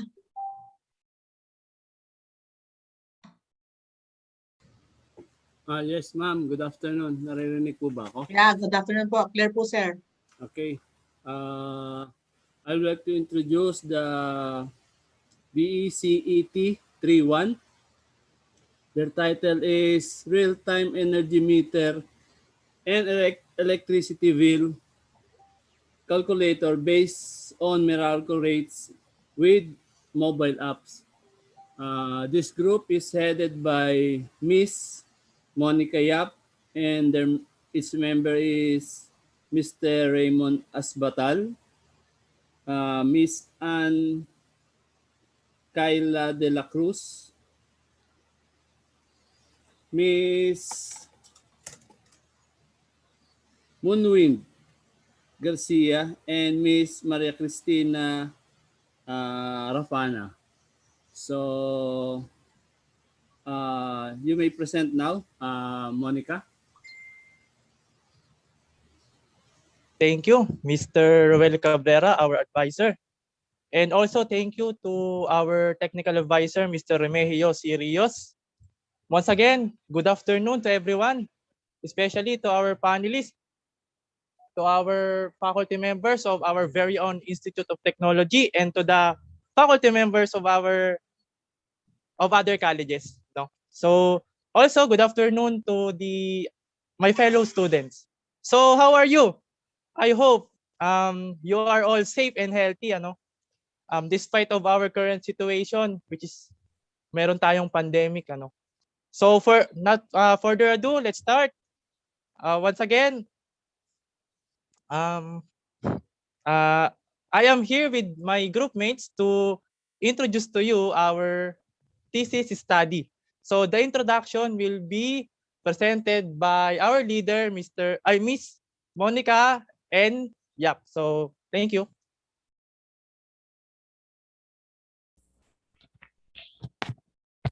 Good day, panelists. We are here to present to you our research project entitled Real-Time Energy Meter, and Electricity Bill Calculator based on Meralco rates with mobile application.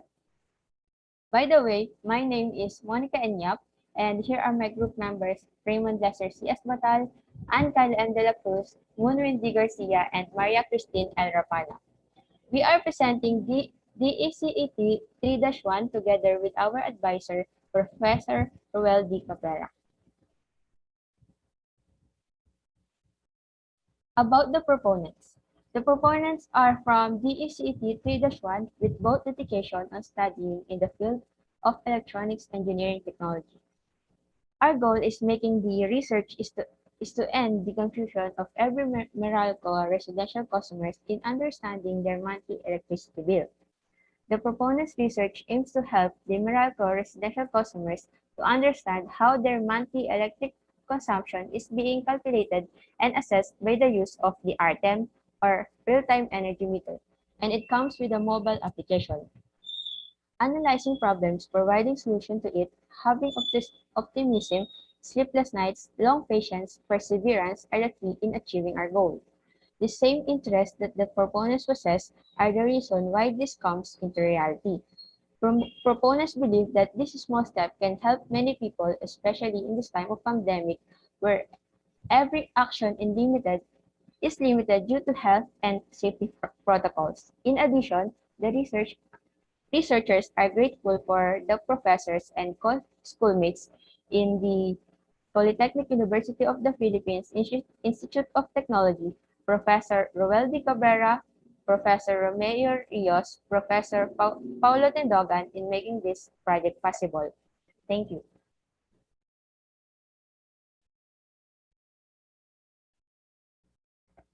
Electricity is considered as one of the major needs of people living on a daily basis. This is one of the most important gifts that science has provided to humankind. We all know paying electricity bill is a human obligation. Living in a modern world perspective, without electricity, people's lives are boring and poor. Households in the Philippines have no means of calculating energy consumption other than the electric bill provided by the electric company. Unfortunately, this could not provide a simple view into how electricity is being used in real time. Somehow, customers are surprised once they receive their electric bill.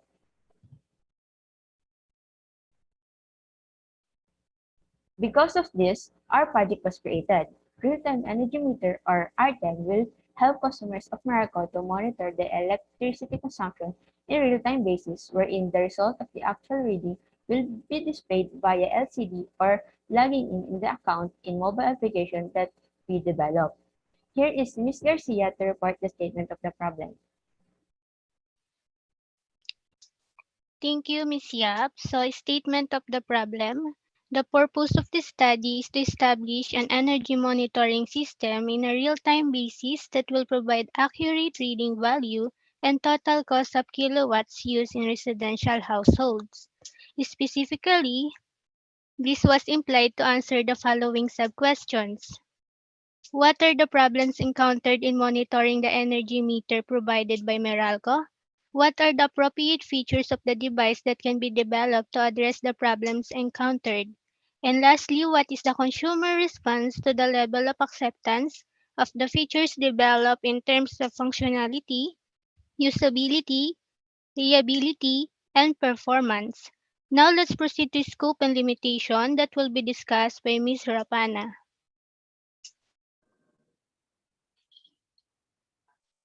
Thank you, Ms. Garcia.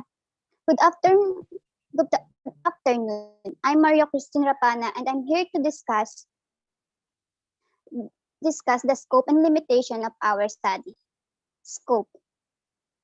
The research revolves around the monthly electricity consumption acquired from Meralco, where our goal is to create a device that will measure the total energy consumption and will compute it using Meralco rates, which will reflect to the said bill that can help the consumers of Meralco to monitor and manage their use of electricity. This research has the following features. First is the database. This will serve as the storage of the household total energy consumption reading in the way that it can help the device in case of power outage or when there is no internet connection, which where the data that had been read by the device will save when such problem occurs. Second is the ESP32. The device will use ESP32 for when there is a power outage, where it can help to read the previous reading, which is saved in the database and continued it to where it last stopped when the power returns. The third is the LCD. This is one of the materials that will be developed in the device so that Meralco legal consumer can easily monitor their own electricity consumption, where the real-time update of the voltage, current, power, and total energy consumption reading of the household will be displayed. Lastly, the fourth is the 3 buttons in the device. The researcher will put 3 buttons in the device that will be connected in series for when there are unintentional press of the reset button. And last is the application. The thesis prototype has own application that installed in the Android devices of illegal consumers of Meralco, where they can see the information regarding to their total consumption of energy, specifically the price of consumer energy consumption, even if they are not at home. The limitation of our study. First is for legal residential consumers of Meralco only. This study or our research focuses in the residential consumer of Meralco for the reason that most of the consumer of Meralco are from residential houses. The second is the consumer should have stable internet connection because ESP32 module needs stable internet connection to upload the reading to the database, and for residential consumer in order to open their account in the mobile application so they can see their consumption of electricity even if they are not in their home. Third is the database should be updated every second to third week of the month, because the formula to be used by the researchers are from the Meralco's archive to be found in their website, in which the cost of the breakdown were only posted after second to third week of the current month. And last, it is recommended to reset the device. We, the researcher, recommended for the legal consumers to reset their device within the time or within the day the Meralco reader read their meter for accuracy in the Meralco reading. Thank you for listening. Now let's proceed to the significance of the study that will be discussed by Ms. De La Cruz.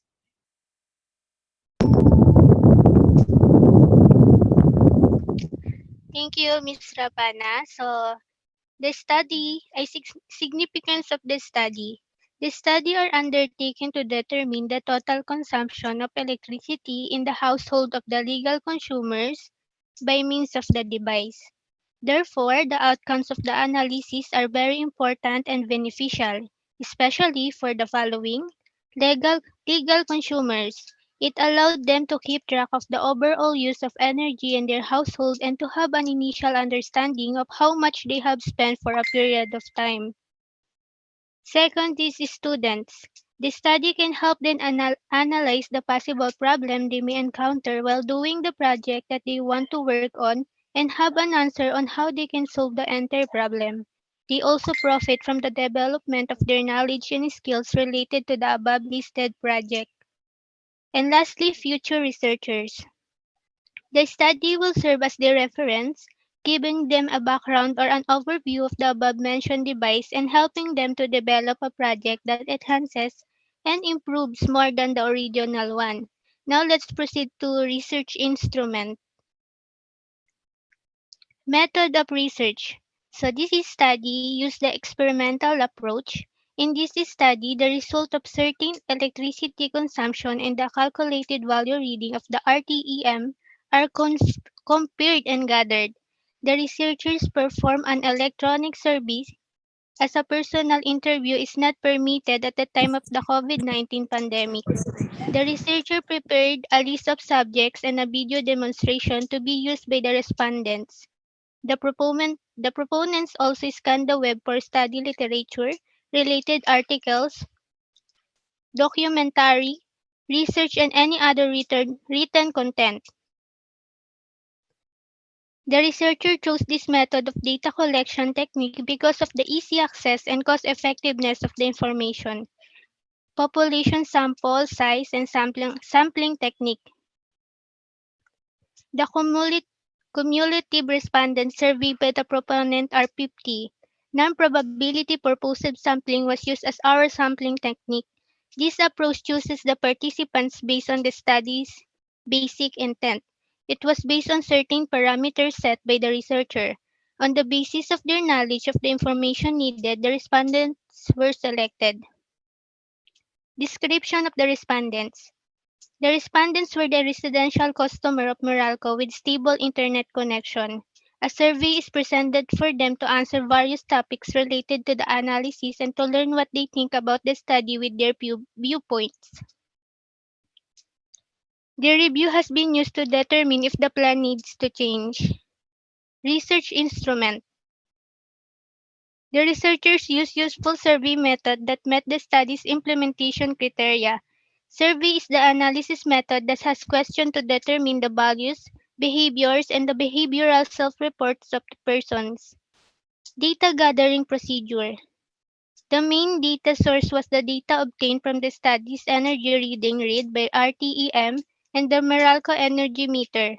The secondary data source was the collected literature and web-based analysis of search knowledge, which is the easiest way to collect relevant data for the report.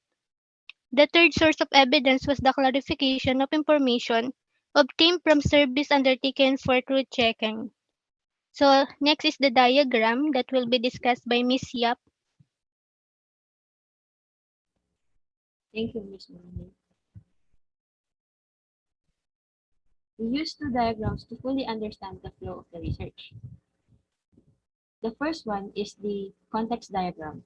By the way, I will explain how our device works using the arrows that were shown on the screen. As you can see, the device is in the middle indicating that all of the information are need to process there before going to the other. The voltage and the current reading from the household will be read by the device. To visualize the reading of the energy consumption, the real-time energy monitoring will display the reading from the LCD, which can be monitored by the residential customer user. Then the accumulated data will be sent to the database for storing. There will be a time that the device is off, probably due to loss of power, but once the power and internet connection is on, the device will access the data in the database to collect it and continue the reading from the last upload. When user creates an account in the RTEM mobile application, the information will go to the database for storing. The residential customer user can now log in the mobile app to view the total consumption and its price. Lastly, it is recommended to reset the device on the day of the visit of the Meralco meter reader in order to get the nearly accurate total consumption and total price every month. The next one is the block diagram. This diagram shows the data from the sensors received by the user. The start of the reading is the household, wherein the electricity, voltage, and current consumption will be read by the ESP32 module.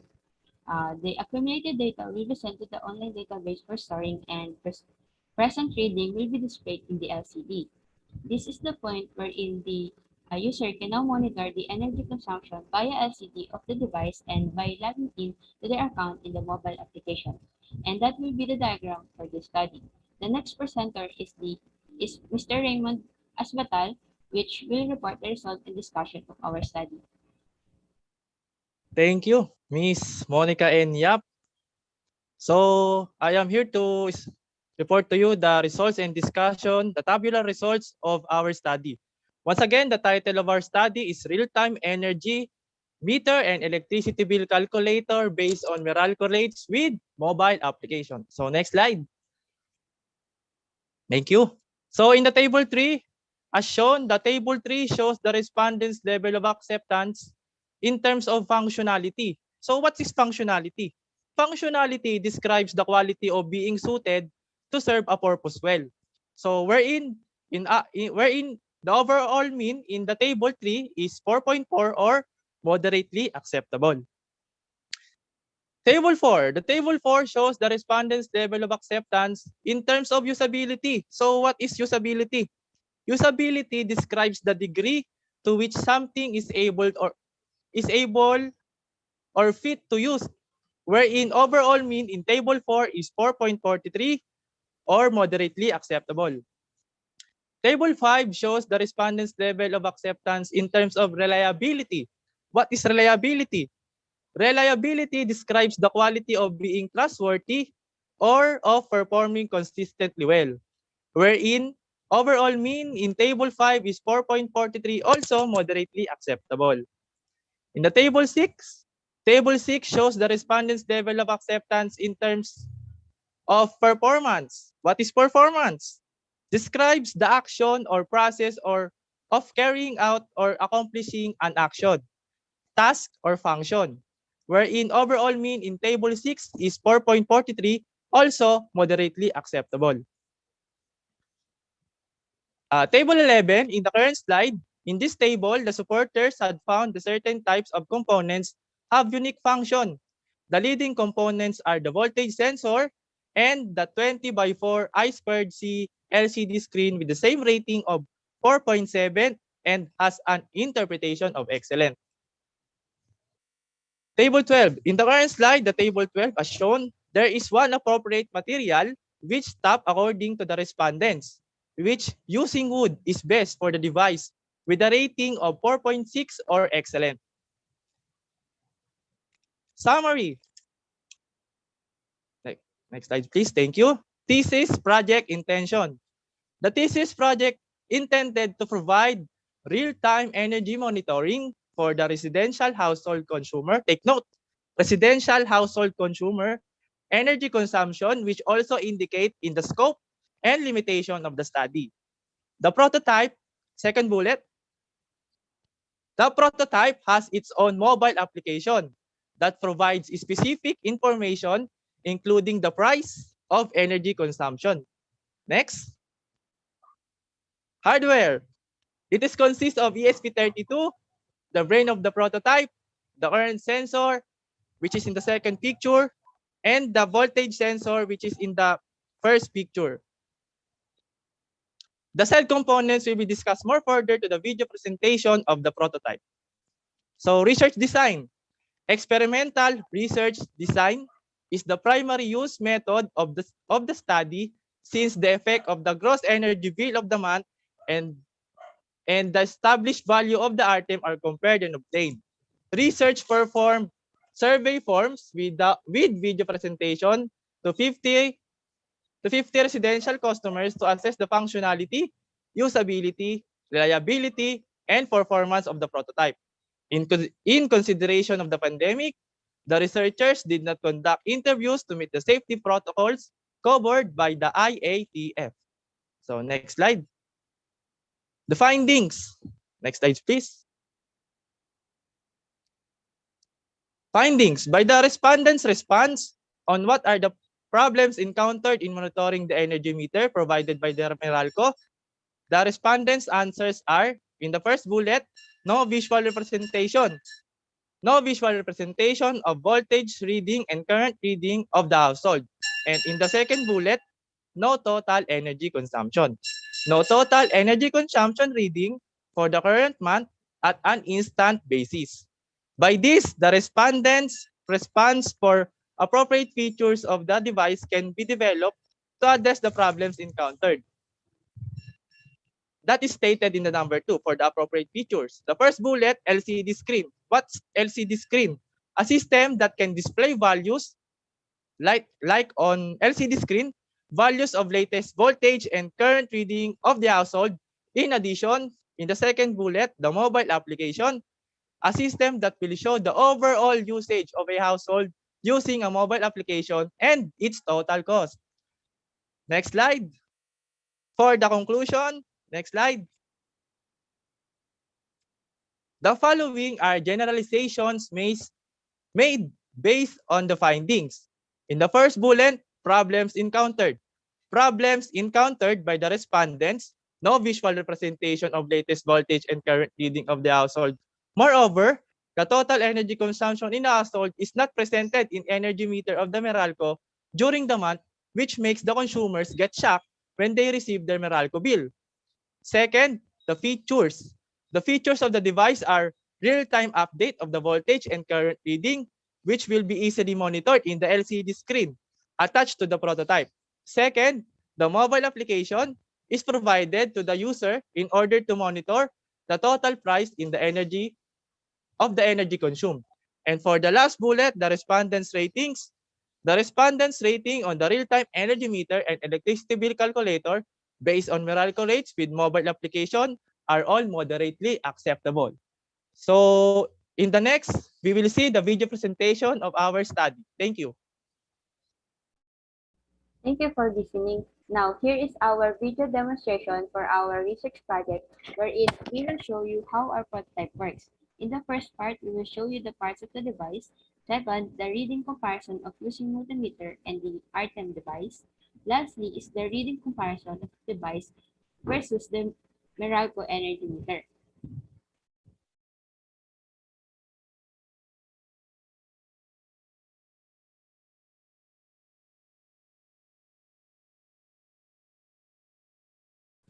Dinig po ba? Hindi po, wala pong sound. Thank you po.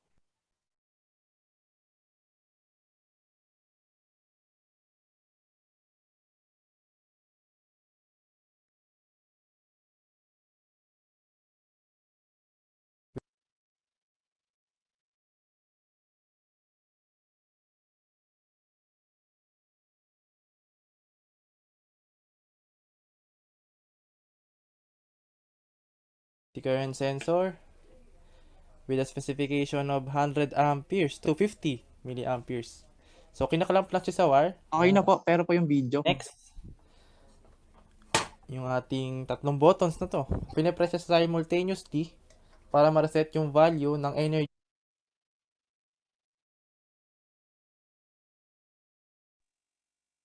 Sound lang po yung rinig sounds. Thank you po, thank you.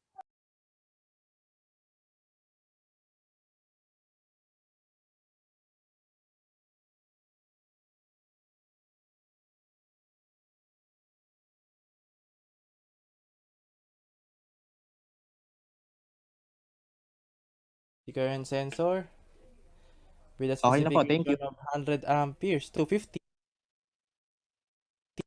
milliamperes. So, kinakalamp lang siya sa wire. Yan, natatanggal siya. Next. Yung ating tatlong buttons na to. Pinipress siya simultaneously para ma-reset yung value ng energy na nakikita natin dito sa LCD screen. Connected siya kasi in series. Para hindi rin siya madaling ma-reset para kunyari, hindi sinasadya na press mo to. Okay lang. Yung LCD screen, so ginagamit naman siya mag-display ng data. Ang dinidisplay niyang data dito is voltage, current, power, and energy. So yun, buksan natin siya.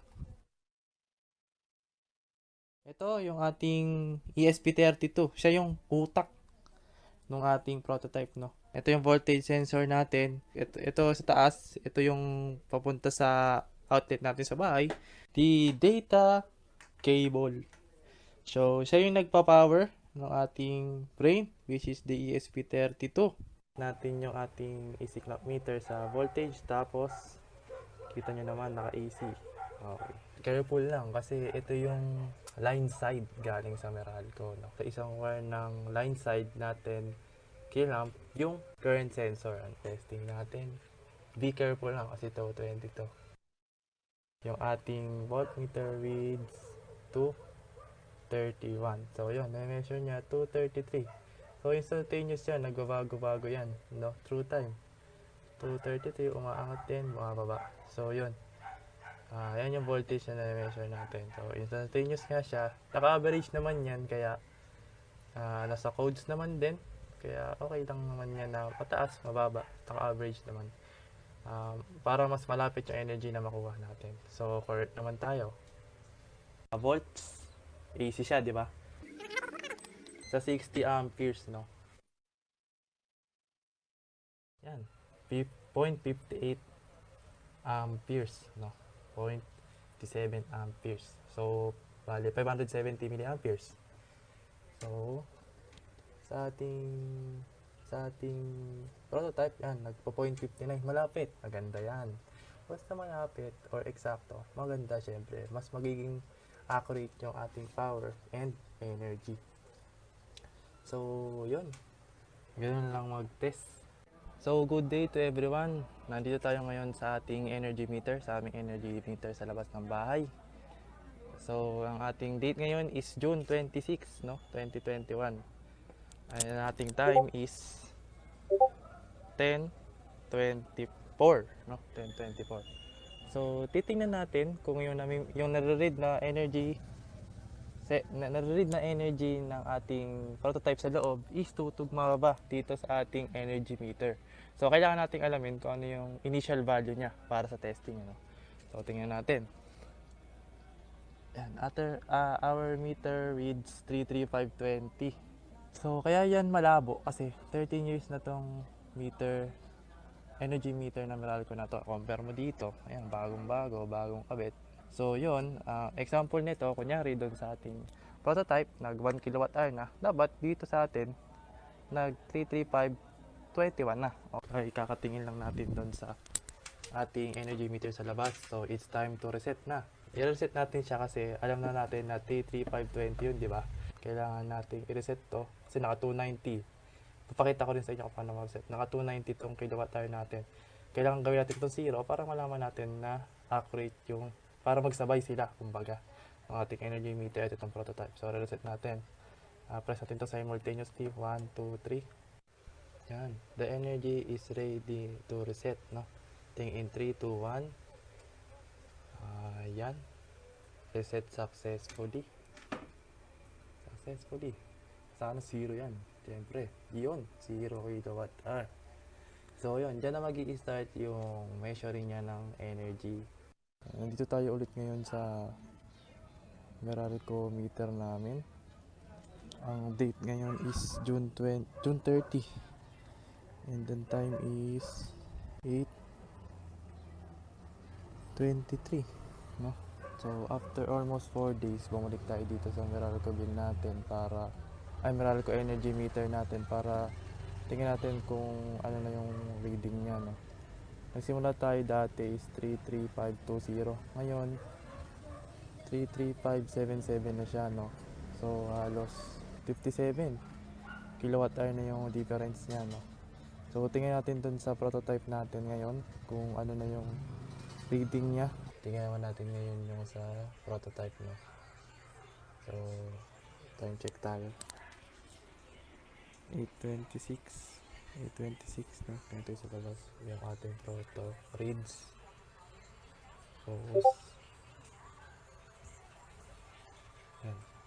56.18, no. Okay lang yan kahit may difference na less than 1, at least hindi naman malaki, no. So yun naman yung goal natin, malapit lang yung difference niya, hindi ganun kalaki yan, para hindi rin ganun kalaki yung price na difference. So yun, thank you, and sana intindihan kayo sa aming tour sa prototype namin. So thank you. Good day to everyone. So andito ako para pakikita sa inyo yung comparison ng data na may-measure ng ating prototype at nare-read at lumalabas doon sa ating application, ano. So tingnan natin siya, no. Tayo sa menu ng phone, hanapin natin yung energy monitoring. Ito, energy monitoring. Click natin siya, mag-login tayo, ano. Yan yung panel, energy monitoring, login tayo with valid credentials. Nak, medyo humihina na yung sound mo, na. Mahina po, ma'am, dun sa video po. Okay.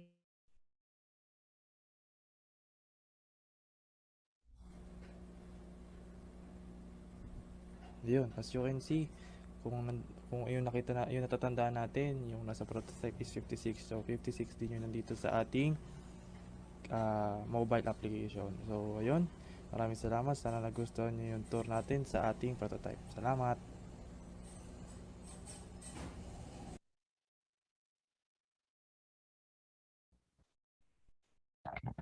Thank you very much sa lahat ng ating presenter this afternoon from DECET 3-1 and then DEET 1-1, DCET 3-1, 3-2, 3-3. So meron lang kaming gusto lang po namin din ma-commend lahat ng mga estudyante for your effort kasi despite pandemic, nakita pa rin natin na positive pa rin. Hindi kayo positive sa pandemic pero you have a very positive thinking na life should go on, di ba? And also po, we would like to apologize sa mga reactors po natin. May konti po kami sigurong kalituhan na naibigay kanina dun sa aming 8 presenter na Ang nakalagay po dito, na-declared po dito sa ating program yung barcode-based automated laboratory items, borrow and return for PUP ITech. Pero ang talaga po palang sinubmit sa chairperson's office ni Sir Alfonso ay yung pong research na ang title ay Smart Aquarium with Water Monitoring and Counting System for Fish Farming po. Kaya po sila po yung nag-present kanina. So again po, our apologize po sa nangyari po kanina. Okay, so to proceed, we have now the open forum portion. So we will now ask our 4 reactors further questions sa mga grupo po na nag-present kanina. Sa grupo ng yung ating group ng Kaliskis Heat Insulations. So we will ask the 4 reactors to give the questions. Now the open forum is now open po. So start po tayo sa ating first group. May I call on the first reactor, Dr. Evangelista, please.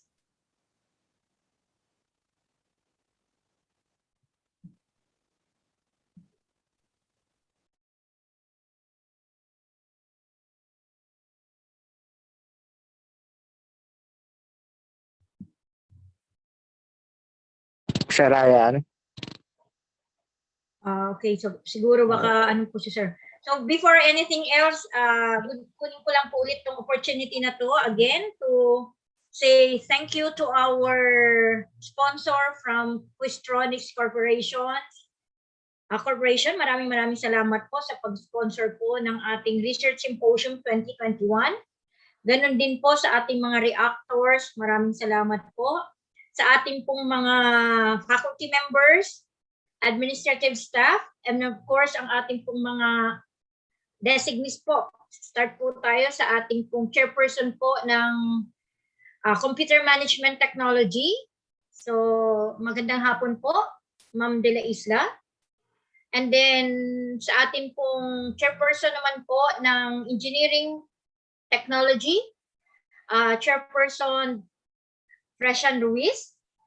And of course, sa ating pong registrar ng Institute of Technology, Professor Nympha Del Rosario. Good afternoon po. Ganon din po sa ating mga iba pong mga personnel. So, andyan po si Professor Remigio Rios. So, good afternoon, sir. Professor Raymond Alfonso. Good afternoon po. At ganon din po, of course, sa ating mga sa ating dean na in spite of the fact na busy po sila ay kasama din po natin ang ating mahal na dekano para po sa ating symposium. And of course, ang ating pong mga guests from other colleges po. So may mga bisita po tayo para ma-witness po ang ating Research Symposium 2021. So again, thank you very much po. Now, so let us proceed with the open forum for this afternoon session. Again, may I call on Dr. Ryan Evangelista? Hello, good afternoon. Yeah, sorry for that. I was charging my phone earlier. Okay, yeah, right. Okay, so before anything else, I would like to congratulate all the presenters of this research. If you were going to ask me on my personal experience, all of the researches are, I can say, a globally level standard researches. Kapag ni-level natin sa mga estudyante na na-meet ko rito sa Singapore. So I would like to congratulate again the students and then the faculty advisors of all these groups. Napakaganda ng mga topic. Okay? And also the support of the management as well. So thank you for having this research colloquium or symposium. Okay, so I just have a few questions doon sa mga topics. Okay, but all of them is okay, maganda. Okay, my first question is on the Kaliskis heat insulator. Okay, do you have any yung parang ano na dito sa Kaliskis heat insulator, yung pinaka industrial application na nakita ninyo na pwede nyong paggamitan? Sir, meron na po. Okay.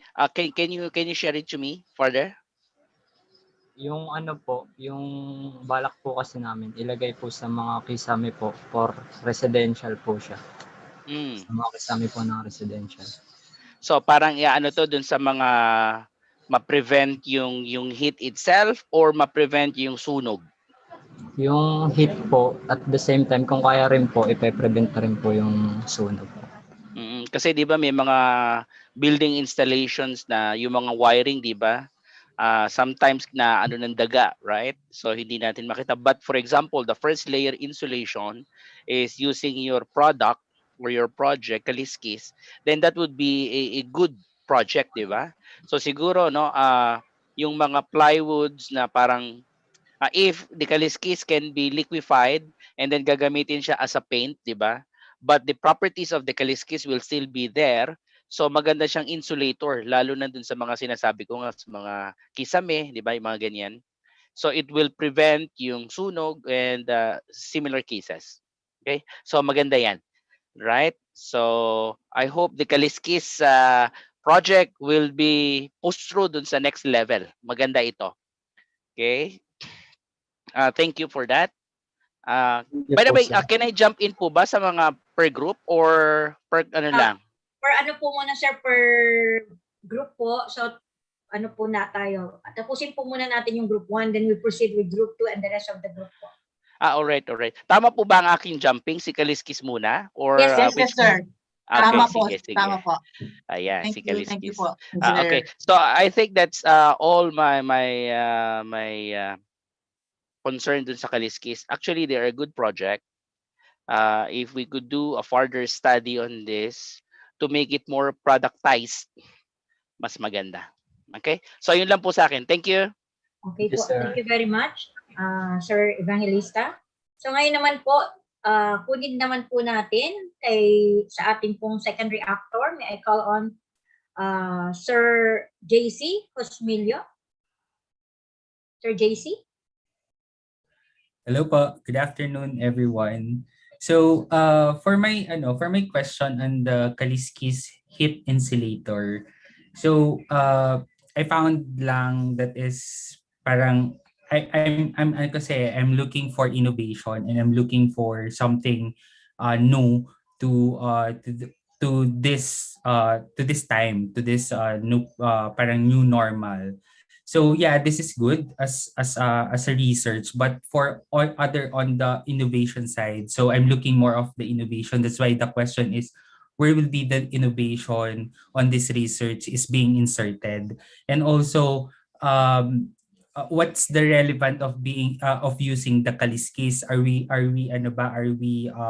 experiencing a huge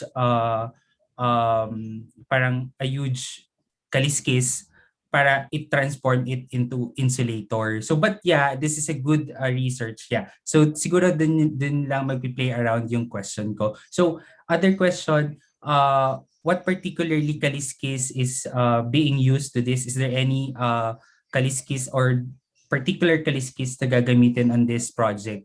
So yan. And how are you going to be how are you going to market this to other so ang worry ko kasi on this research, how about the pest? How about the ants? 'Di ba? The kaliskis medyo may amoy siya and parang prone siya to any insects. So how are you going to handle that risk on your product? Thank you. Hello, sir. Yung ano po, sir, yung una po, sir, yung sa amoy po. Pag ano po, sir, pag ginugasan na po siya, tapos sinabon, after po niya matuyo, wala na po siyang amoy. Hindi rin po siya nilalanggam, kahit po pabayaan ng walang takip po. Tapos po yung isa pong tanong, sir, ano po yan, sir? Is there any parang specific kaliskis that you're going to use on your project or no definite kaliskis, basta kaliskis siya, you can use it to your insulator? Yung ginamit po namin, sir, yung setinoid and cacloid po na kaliskis po. Ayun po yung kaliskis ng bangus po tsaka tilapia. Kasi po ayun po yung common namin nahanap sa mga. Alright. So this is more focused, or the scope of the research will be focused on bangus and tilapia. All right, noted. Thank you. Thank you, Thank you sir. very much, Sir JC. And susunod naman po na magtatanong, may I call on Dr. De La Cruz po. Sir, Hello. go ahead, please. Hello. Narinig ba ako? Yes po. Hello. Yun sa Kaliskis, ang first comments is you have to change your title. Your title is a 3-word research title. Ang minimum po natin ay 5. That's according to not only in the national but in the international, dapat ang ating title ay 5 words because this is where we try to acquire our keywords. Okay. Tapos secondly, natanong na yung iba ni JC, no? Pero yung sa akin is more on the recommendation style.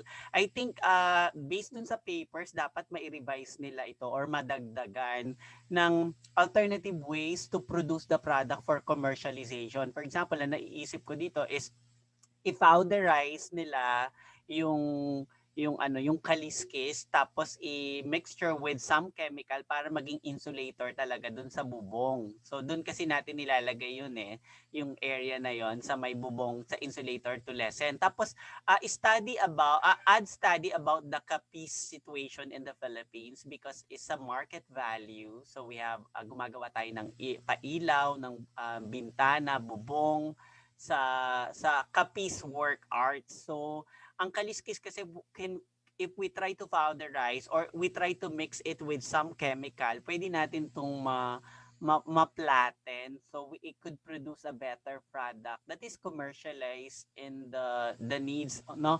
Lalo na ngayon yung mga traditional is bumabalik na, no? Nagiging positive na yung insight ng mga Filipino people to use Filipino product, no? Kailangan lang natin maging innovative in designing.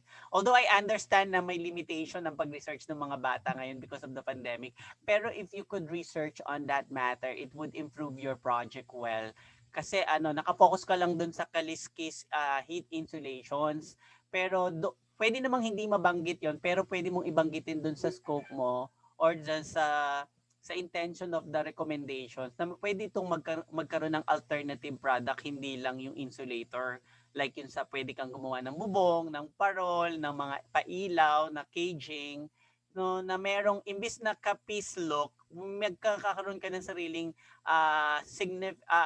sariling name na galing ito sa mga waste product. Kasi ni-note ko dun sa comment ko dun sa grading na tignan yung outcomes mismo kasi hindi ko nakita yung significant outcomes nito in other forms na parang nakapokus lang talaga dun sa heat insulation. So, pero yung heat insulation, kailangan mo tignan kung saan ito pwedeng gamitin. Kasi if you will just be telling heat insulation, walang paki ang mga tao dyan. No? Community would not understand.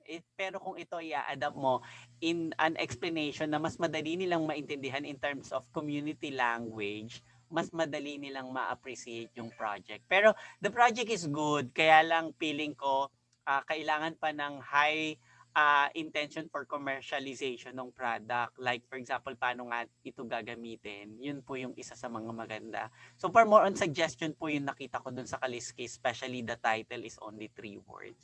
Thank you po. All right. So maraming salamat po, Sir Arvin. So mga anak, what can you say po? Yan, thank you so much talaga sa sinabi ni Dr. Arvin. Okay po. So ang for gusto our kanilang pagsisikap na pagandahin pa. Thank you so much, sir.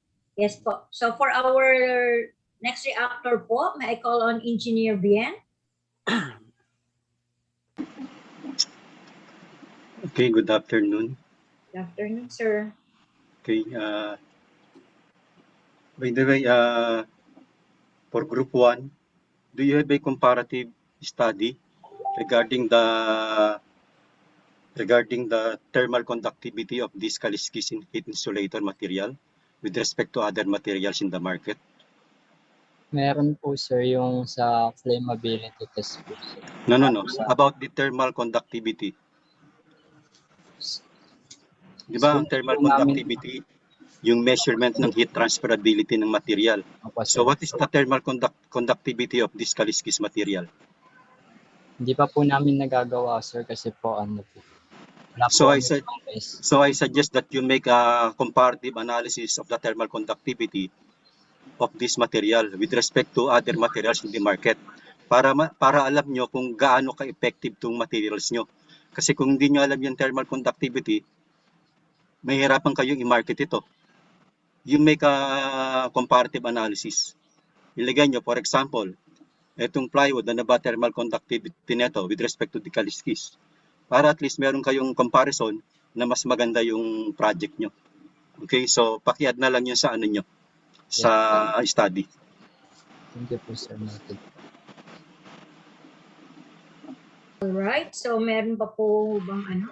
So, thank you very much po sa ating group 1. Now, let's proceed to our... Sir, may itatanong pa po, sir? Wala na po. Okay po. Maraming salamat po, Engineer Bien. So, let us proceed with our second presenter. So, let's start with Dr. Arvin para po sa katanungan sa ating pong second group or kung meron po kayong mga Ma'am, ito po yung IoT based. Sir? Ma'am, ito po yung sa IoT, no? Yes, sir. Okay. For the IoT base, una title ulit tayo, no? So, so I'm very specific about the title because as part of my job in the as chief of the graduate school research and extension is to be able to criticize the project itself or the research. So first is the title. Bawal tayo mag acronym. It should be IoT, Internet of Things. Buuin po natin Internet of Things. Tapos kung gusto niyo po ilagay yung acronym, pwede naman po open and close IoT. And then secondly, my question was yung water po yung minomonitor natin. So specifically what specific water? So I suggest that the title should define kung ano yung tinetest. Like for example, they wanted to test the status of water. Ibig sabihin yung type of water, culture in the water, behavior in the water. And then we have yung leveling in terms of yung fullness, yung half tank, etc. So, yun yung minomonitor po natin. Kasi masyado pong generic yung water. So, masyadong malawak yung ine-expect ng pag ganon. So, if you want to focus on what you have stated, siguro you have to define what level or water status and leveling level monitoring system.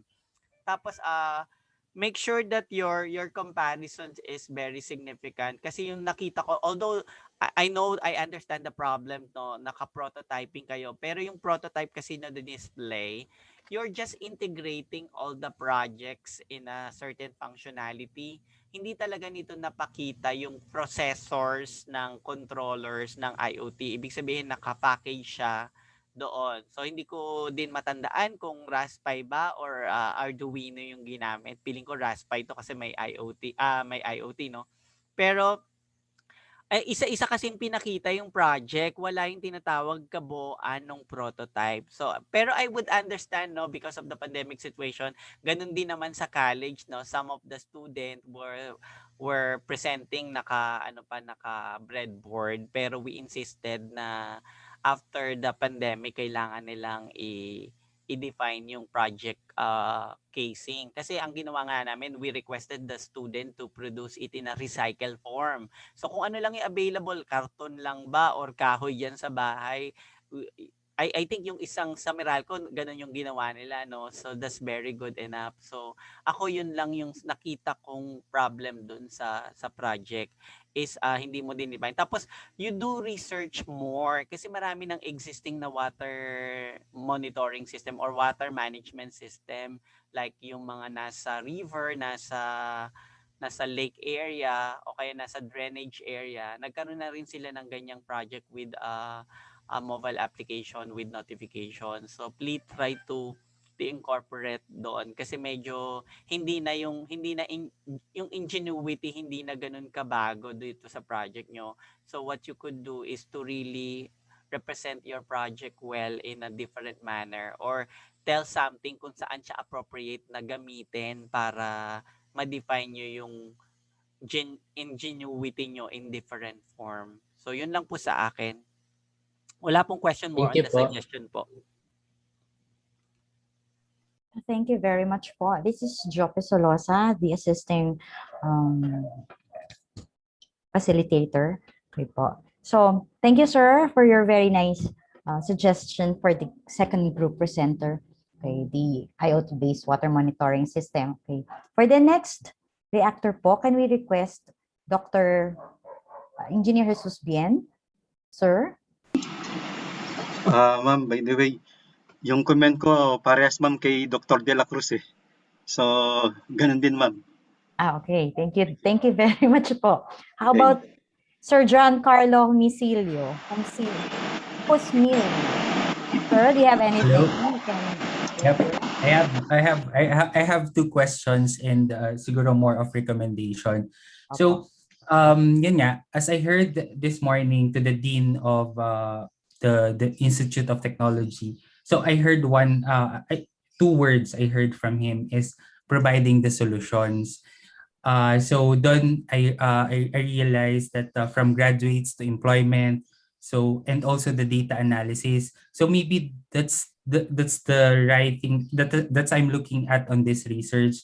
So just to ask the team members for the IoT water monitoring system, you use existing app available in the internet and then integrate it with Arduino.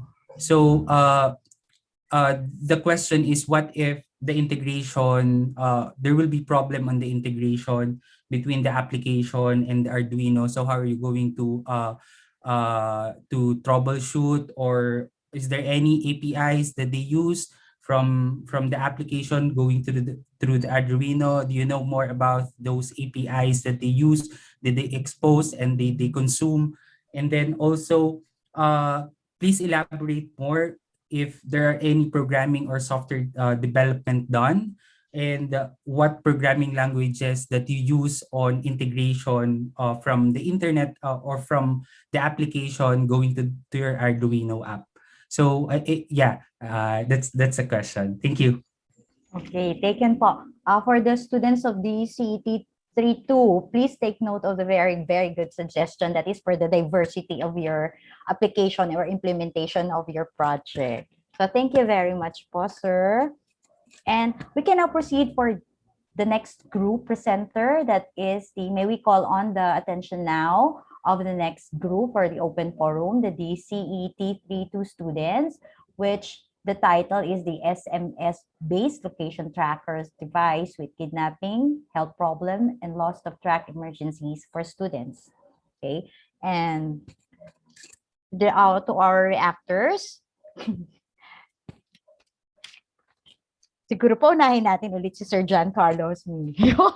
Sir, is it okay with you? Para medyo, ano po, Yeah. makapagpahinga din I yung have iba. the list naman so I could So technically the idea kasi that they use is, this is a Japan technology. So when I go to Japan nung wala pang pandemic, was the students have their own tracking devices that they put on the hat of the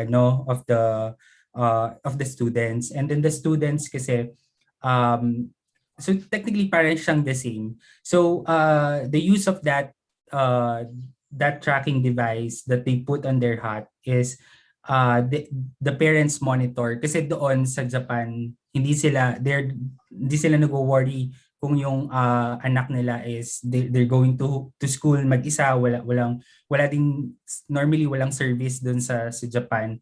So the use of that app kasi, or the use of that tracking device is that yung dinadaanan ng bata parang program na on that chip, and then that chip kasi small lang siya, tapos pinipin lang siya sa hat ng bata, and then when they go out makikita na yung tamang way. So when the parents parang check their application, pag iniba niya yung daan niya, walang problema. Parang siguro may pinuntahan lang to. So parang ganun. So the comment on this on this SMS based tracking, number one is the size of the size of the device. So parang on your bag, kung ilalagay mo siya sa bag mo, masyadong malaki. Kung aalis ka and using your phone, saan mo siya lalagay? So yun yung ano. And then the size, and then where is the prototype dependent? Is that a SIM based SIM based prototype na parang may SIM card siya, and then pag nawalan siya ng load, paano na? Pag nawalan siya ng battery, paano na yung app mo? And then the question is, who creates the app? Kasi yung gaya nga sabi ni Sir ni Dr. kanina, you're doing more of parang buying the app, buying the devices, the hardware, and then connect it, integrate it, and then that's it, that's done. So I'm looking sana na this is a from scratch an application that you use. Kasi right now, in terms of mobile development, if you know more about mobile development in terms of Android and iOS, that's a really in demand in the IT industry, as I'm working in the IT industry. So the reason why then I joined this this symposium is to really check the students kung we're aligned on the employment, on the actual employment in the IT industry to this type of the research, and what are you currently doing right now in the university. So yun yung ano ko, sa more of the app is created readily. Ito yung mga SaaS type na application that you can buy online, and you can buy it, parang you can use the free trial for 1 month, and then after that, that's it, it's done. So I'm looking at kasi na application ready, working both Android and iOS. So yeah, thank you, and thank you so much. But yun yung comment ko. Thank you. Thank you, sir. We'll keep that on record. Thank you po.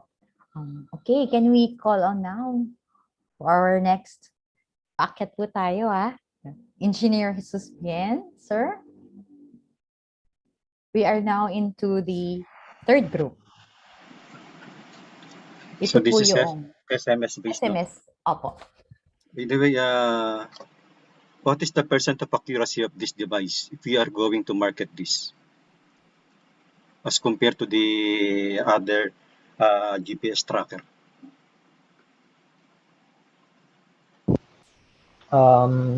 Sir, ano po, parehas lang po siya sa sa ibang market, kasi po yung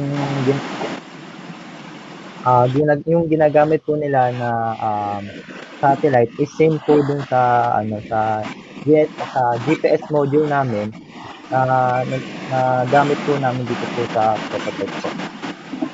So yun po. So kung parehas lang, di wala kayong innovation na dinagdag dito. So how are you going to market this? Meron po.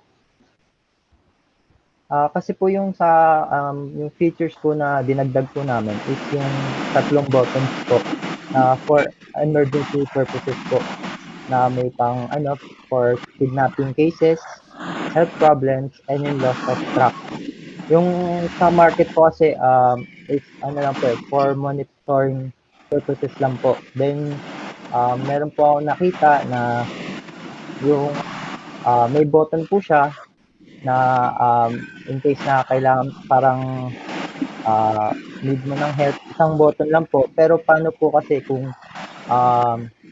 paano po malaman kung ano po yung emergency na kailangan? Kaya po ginawa po namin dito sa prototype po namin is hiniwalay po namin na 3 buttons po. Yun po.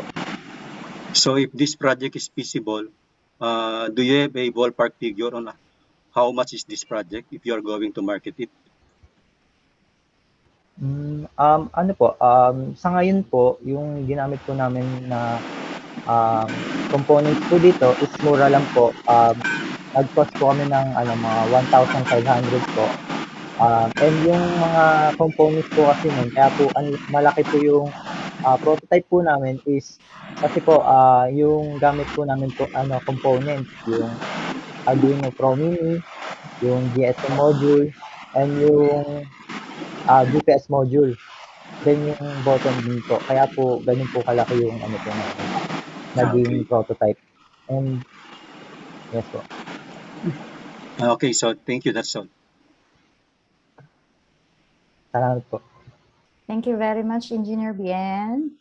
Okay po. For the next reactor po, Dr. De La Cruz. Ay, hello po. Yung sa akin, first again is SMS. Bawal po tayo mag-acronym. So, SMS should be defined accordingly.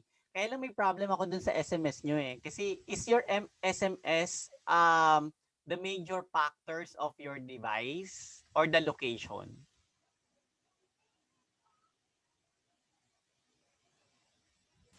Hindi po eh. Pero po kasi yung iba pong GPS tracker device is iba po yung ano nila, parang may base po sa SMS para makakapag-send po ng location po nila sa sa parents. Then meron po naman is yung alam niyo po yung para sa keychain po, yung para sa mga keys na in case na mawala po niyo yung susi niyo po na hindi niyo po alam kung saan niyo po na ilagay. Ano po siya Bluetooth based po siya. Kaya po yun po is bubuksan lang po yung Bluetooth, then mahanap po yung yung keychain na yan. Yun po kasi yung iba pong mga tracker device. Kaya sa amin po is SMS based. Then yun po. Kasi ang worry ko yung title nyo, SMS base locator trackers device.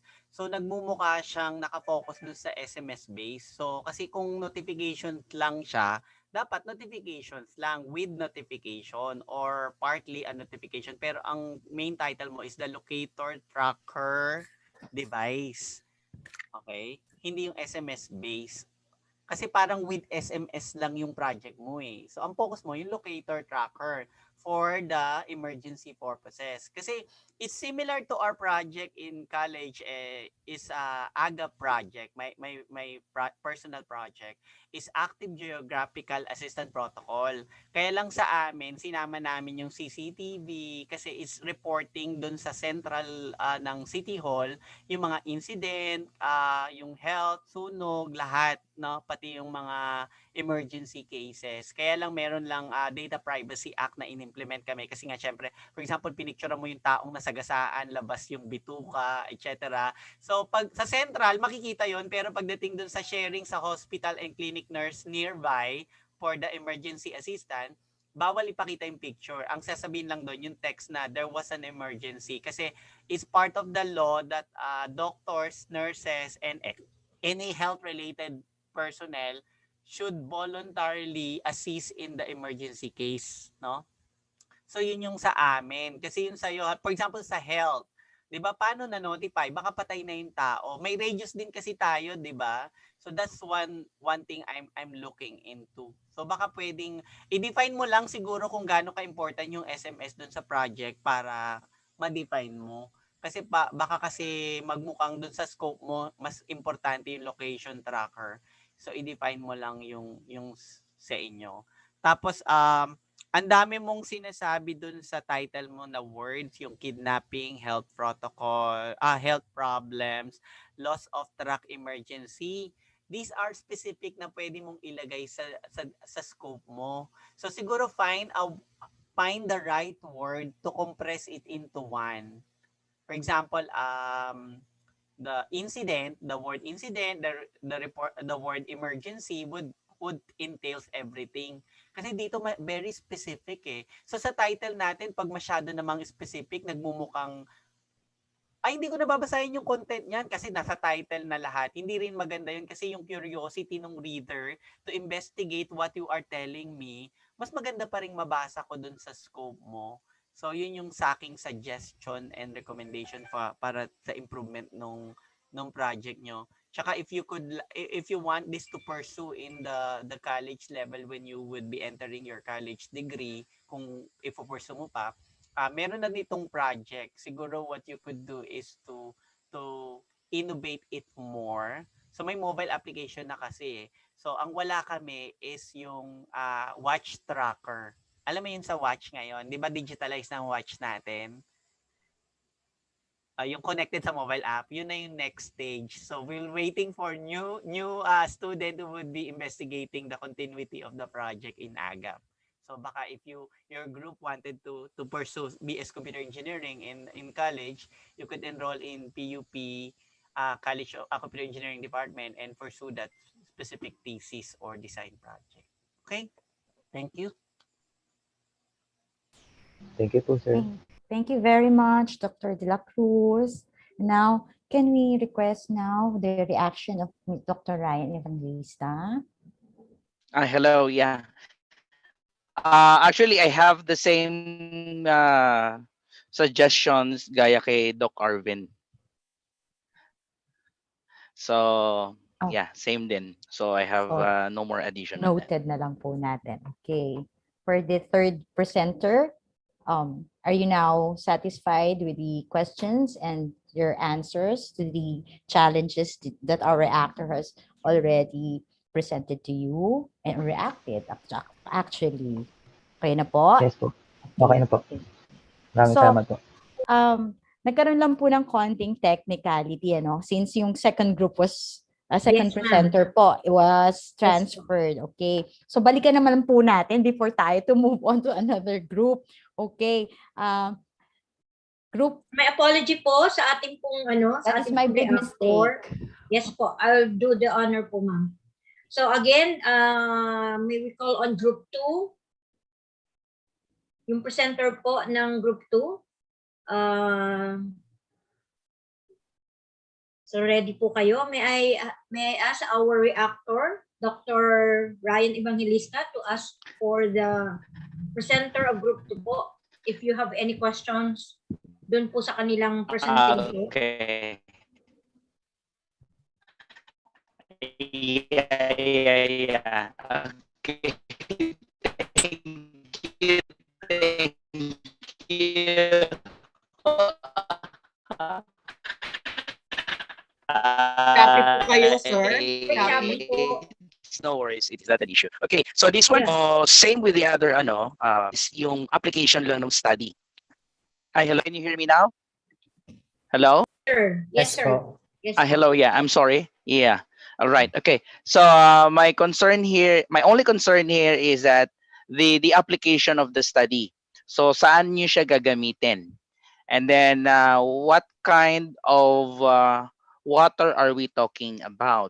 Is it a fresh water or a salt water that we will do the monitoring? And then after we monitor, what's next? Parang yun lang. Kasi we monitor everything, right? So after this, what's next? So can you explain that further? Ito pong prototype namin is pwede po siyang gamitin sa mga water pump po o sa mga anumang water tank. Then minimonitor po niya ito yung acidic, alkaline o quality ng water, which is mamonitor sa blink up. Saka namamonitor din natin yung water level. Then pwede rin po siya makita yung mamonitor kahit sa aman lugar, kahit nasa Palawan ka, as long as you have Wi-Fi po. Yeah, understood. So after I know the water parameters, then what's next? Is the water can be used in some agricultural purposes, something like that? Is the water can be potable? Pwede bang inumin? So what are those parameters that I need to know so that, for example, that can tell me, this water in this location is okay for this kind of, for example, agricultural products. So this type of water is good for ganito. So parang merong use after you monitor. Kasi even though, halimbawa, for example, some water is sabihin natin na mataas ang pH. But there are some agricultural product that requires a bit higher pH to grow. Diba? So parang meron tayong application. So kasi hindi sufficient enough na I know malamig ang tubig. I know mainit. I know mataas ang pH. So what's next? So yun yung ano ko lang concern, but nakikita ko yung mga info even though wala ako dun sa lugar, maganda yon. Okay? So gaya rin ng sabi ng ibang reactor kanina, marami na kasing ganitong study. Siguro ang differentiating factor na lang talaga ninyo is saan nyo gagamitin. Okay? Yung study ninyo. Okay? So yeah. Okay, group. Mr. Aldacan, can you give any answer in tanong po ni Sir? Sagot ko po doon which is halimbawa po sa mga water pump. Kapag ang pH which is nasa mga acidic, di po siya pwedeng inumin. Tapos kapag naman nasa alkaline, di rin po siya pwedeng inumin. Then kapag nasa neutral po yung water which is pwede po. Pwede po siyang inumin. Pero kapag ang turbidity which is nasa mataas na value, di siya pwede inumin which is ang quality ng water which madumi. Then pwede po kapag normal yung nasa pH and turbidity, ayun, pwede po siyang inumin. Safe na safe pong inumin. Then, sa mga, pwede rin po siyang magamit sa mga bahay din po eh. Halimbawa, sa mga gripo. Minsan, bumababa quality ng tubig. Minsan nilalagyan ng filter. Pwede rin po siya gamitin sa mga ganun. All right. Pero what I mean is that industrial application. So saan siya gagamitin? So okay, one thing is that you mentioned to me that if it is a high pH, low pH, so it may or may not be potable for drinking. But this water can be used in some purposes, agricultural, di ba? Or in aquaculture, di ba? May mga type of species na nagsi-strive kahit medyo mababa ang pH level o mataas ang pH level. Di ba? So yung ganun lang. So I just want to see the more application lang. Okay? So yun lang po. Thank you. Thank you, ma'am.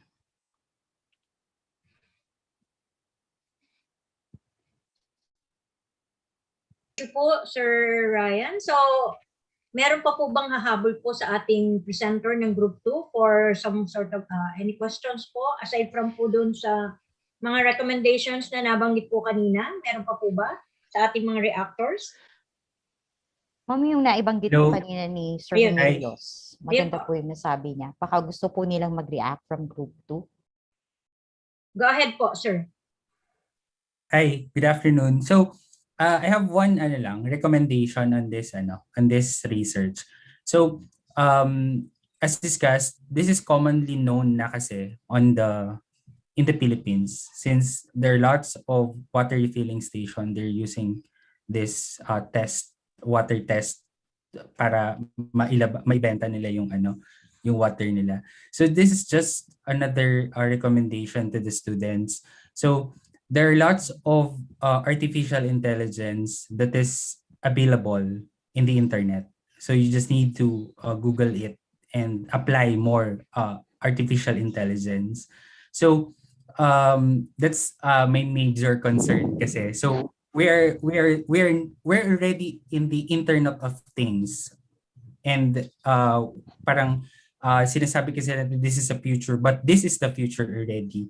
So ngayon kasi as I speak, it's more of on the next years, it's been more of working with automations, yung what discussed earlier this morning. It's a really good research kasi they use, number one, they use cloud service, they use automation kasi when you inject to the people of dito sa Pilipinas, marami tayong pwedeng i-innovate. Parang tayo pa nga yung huli in terms of innovation.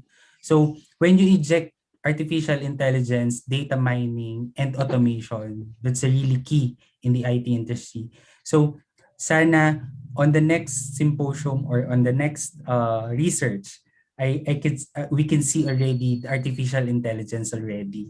So yun sana yung I'm recommending to every students on the call right now. So that's it ma'am, and thank you. Thank you very much. Okay po. So, kung wala na po tayong tanong, Ma'am Jope, for our pwede na next po tayo ito pong group to na to. Meron kaming fish pond sa Mindanao. Abot ba yan ng Mindanao? Hanggang Palawan daw po eh. Aabot po Actually, yun. maganda ito, ma'am, doon sa Kasi po, mga ano eh. aquaculture. Yes. Opo. Nandun na po ang aquaculture ngayon eh. Ang DAR, yun po ang talagang feature lalo na Northern Mindanao. Kung nandito po ako sa Manila, yung fish pond ko nasa Mindanao, mabilang ko sana yung ano. Thank you very much sa second presenter po natin. As we continue po, we are now into ito pong DCET 3-3 students po. Ang kanilang title po yung Smart Aquarium with Water Monitoring and Counting System for Fish Farming. Ito, trending din to. Kaya maganda po ito. So, saan po tayo magsisimula? Kay Dr. Ryan, Evangelista na po, sir. All right, sige, thank you. Okay, so sa study ninyo, wait, let me check. Smart aquarium with water monitoring and counting system for fish farming.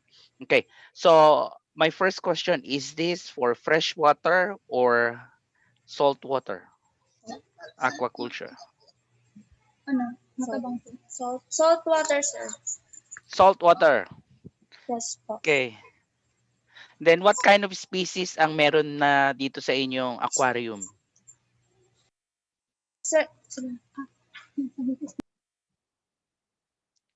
Bali sir, yung ano po talaga namin, since it was fish farming po, so yung gagamitin po dapat namin fish is tilapia. And since yung tilapia po is, nung first trial po namin is nabubuhay po siya sa medyo maduming tubig po. Kasi kapag nainisan po namin, mas namamatay po sila. So, and then kapag tilapia naman po yung gamitin namin, yung camera po na naka-open. Kapag high quality ng camera naman po yung gamitin namin para sa tilapia po, hindi naman po namin afford yun. So, ang ginamit na lang po namin muna is goldfish para makita po yung bilang po bilang po ng isda. Kaya goldfish po muna kasi yun lang po yung sakop ng camera po na binili po namin. All right. Okay, wait for a moment. Goldfish, right? Goldfish is a freshwater species. yes po. Then you mentioned to me that your study is saltwater? Opo. Pag sinabi mong saltwater, tubig dagat. Yung goldfish ba sa dagat?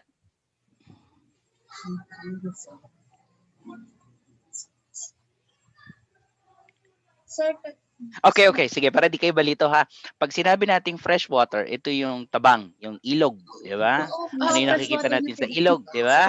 Ayan. Pag sinabi mo kasing salt water, ito yung sa dagat, di ba? So, meron tayong mga isda na sa freshwater lang nabubuhay. Meron ding isda na sa salt water. Meron ding isda na tinatawag nating brackish water, in between rivers and sea. Ayan yon. Okay, so going back sa question ko, so ang study ninyo is a freshwater or saltwater or brackish? Bali, ano po pala siya, sir, yung tubig tabang po.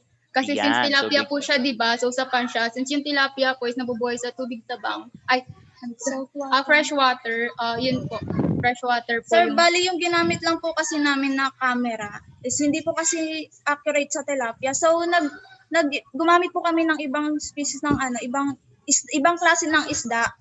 Kasi po hindi po namin afford yung camera na gagamitin para sa Kaya po yung gilid po sa aquarium po namin, nilagyan po namin ng ilaw para makita po yung bilang po since medyo malabo pa rin. Hindi naman po siya ganun kalabo, pero malabo pa rin po sa camera po talaga. Pero kita naman po siya. Okay, so meaning to say, yung study ninyo is you want to monitor the water and then count ilang isda meron sa aquarium, ganun ba? Saka po, automatic din po yung pagpapakain. Then makikita na po yun sa prototype po namin mismo yung pH level po, yung temperature, tapos then next po dun yung count po ng fish. Alright, okay. Sige ha. Naguguluhan ako. Alright, una. Okay, so punta tayo sa one sector ng study ninyo, water monitoring. Ano yung minomonitor ninyo dito? pH level po. Tsaka temperature. Ano pa? pH level po, temperature, yung dissolved oxygen.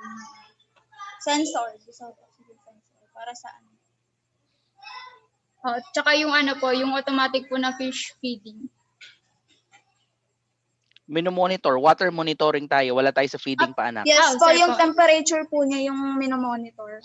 And pH level po. pH level, ano pa? Yun lang po. Okay. So, kapag marumi na yung tubig, possible mamatay yung isda, di ba?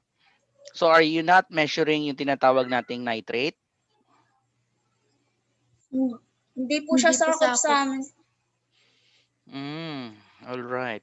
Okay, sige. Kasi just want to share, one of the key, killers sa aquaculture ay yung nitrates. So ito yung pumapatay sa isda kasi ito yung waste byproduct ng isda. Yung dumi ng isda, then kapag sobra ng dami, nakakalason kaya sila namamatay. Okay? So this one should be also included as a recommendation sa inyong study, yung nitration. This is part of the filtration system ng smart aquaculture or smart aquarium rather. Okay? Then another thing, is there any measurement of what we call dissolved oxygen? Dissolved oxygen sensor. Diba mapansin niyo pag yung mga isda lagi nasa itaas, umaakyat, humihinga sila, di ba? Yes po. Ibig sabihin nun, kulang na ng oxygen yung tubig. Kaya nagkakaroon tayo ng tinatawag nating water pump, di ba? We pump the water so that it will generate an aeration, therefore creates an oxygen in the aquarium.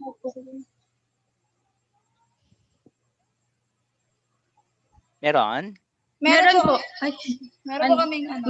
Ginamitan po lang po muna namin ng aerator. Okay. So, kasama ba siya sa ano nyo, monitoring? As part of the water quality parameters? Opo.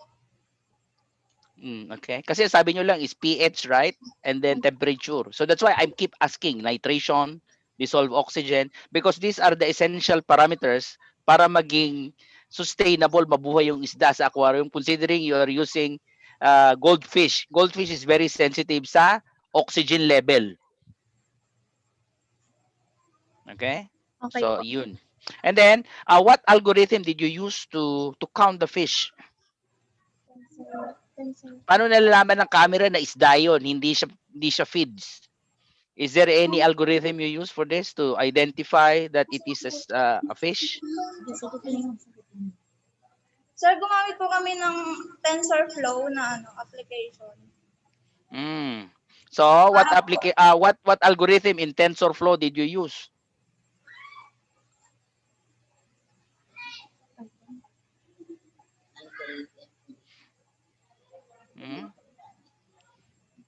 Kasi I just want to share with you guys, may alimbawa, ang nilagay nyo sa aquarium niyo is different kind of species, iba't ibang isda. May mga isda na nasa baba lang, may isda na sa gitna, may isda sa ibabaw. Okay? So how you will know that they are fish of the same species? Okay? Ayan, siguro never mind. You just consider it as a recommendation. So maybe you will look to what we call support vector machine. So this is an algorithm used to count the number of species in groupings sa study ninyo. Okay?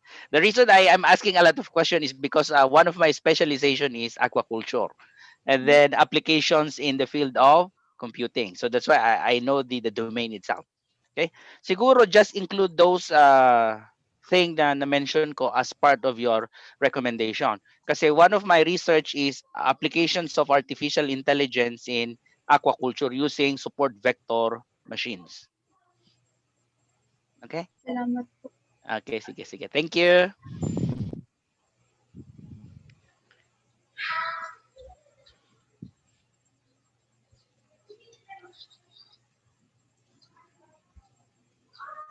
Thank you, ma'am, sir. I'm done.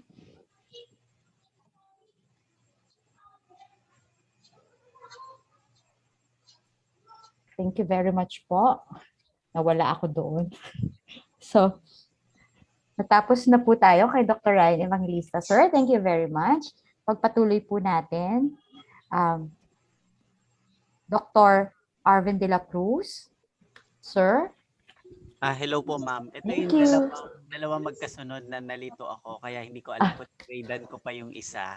So, kasi magkasunod na water related. So, Opo. check na lang po dun sa organizer if I failed to grade one of them. Kasi nga baka wala din sa ano. Based dun sa ano sa na-present, so basically yung ang same, no?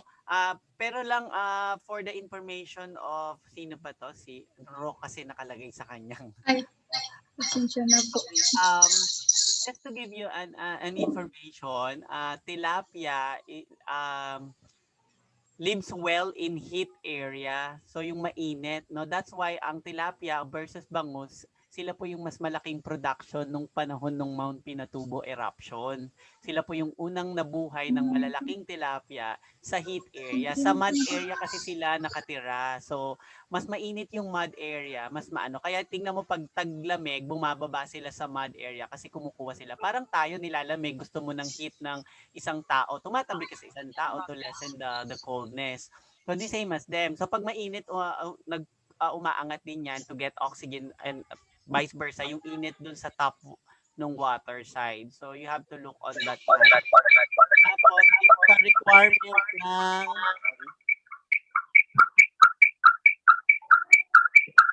ka muna kaya. Okay. Tapos dun sa sinasabi mo dun sa ano, sa medyo nag-negative sa akin yung tines mo yung ano tawag doon? Goldfish. Kasi yung goldfish hindi naman kinakain eh. So basically meron tayong issue of about argument kahit na-count mo siya, initially your intention is para sa farming eh. Kaya hindi medyo negative sa akin yung experiment. So siguro you could like to redo your experiment on that matter. Yung fish na talagang ano, may ibang fish naman, hindi lang tilapia, no? May ibang brand naman tayo na pwedeng i-experiment. Basta yung pwedeng kainin ng tao, no? Usually goldfish, we don't really do that. Pero tapos ang problem ko yung title mo rin, ang title mo, sorry sa pagkakabasa ko dun sa evaluation, your title is Smart Aquarium with Water Monitoring and Counting System for Fish Farming. Again, there's a problem with water monitoring kasi nga, you need to define yung water, ano yung gusto mong i-monitor sa water. Pero if I can suggest, no, siguro together with your advisor, you could look into this one. If I could suggest rephrasing your title should be not Smart Aquarium, but Smart Fish Farming Monitoring System. Yun lang, wala nang iba. Yung detail ng water level and status, pwede nang sa scope yon. Yung counting system, pwede nang sa scope. It would be a better and international approach of your title. Aquarium kasi is very specific on small scale. So, mas maganda yung fish farming. So, we have smart fish farming monitoring system. Kasi doon sa pwede mo nang magkaroon ka na doon ng notification din. So yun yung sa aking suggestion lang if I may add, pero bahala po kayo ng advisor niyo to finalize your ano, kung gusto niyo siyang isali sa isang international conference aside from the symposium, mas maganda po ma-rephrase po natin yung title doon sa project. Okay? So yun lang po yung sa aking comments. Mga anak, baka meron kayong gustong i-follow up kay sir kasi napakaganda ng kanyang binigay sa inyong information. Thank you po for the information, sir, and we will use your recommendation po. And we will apply.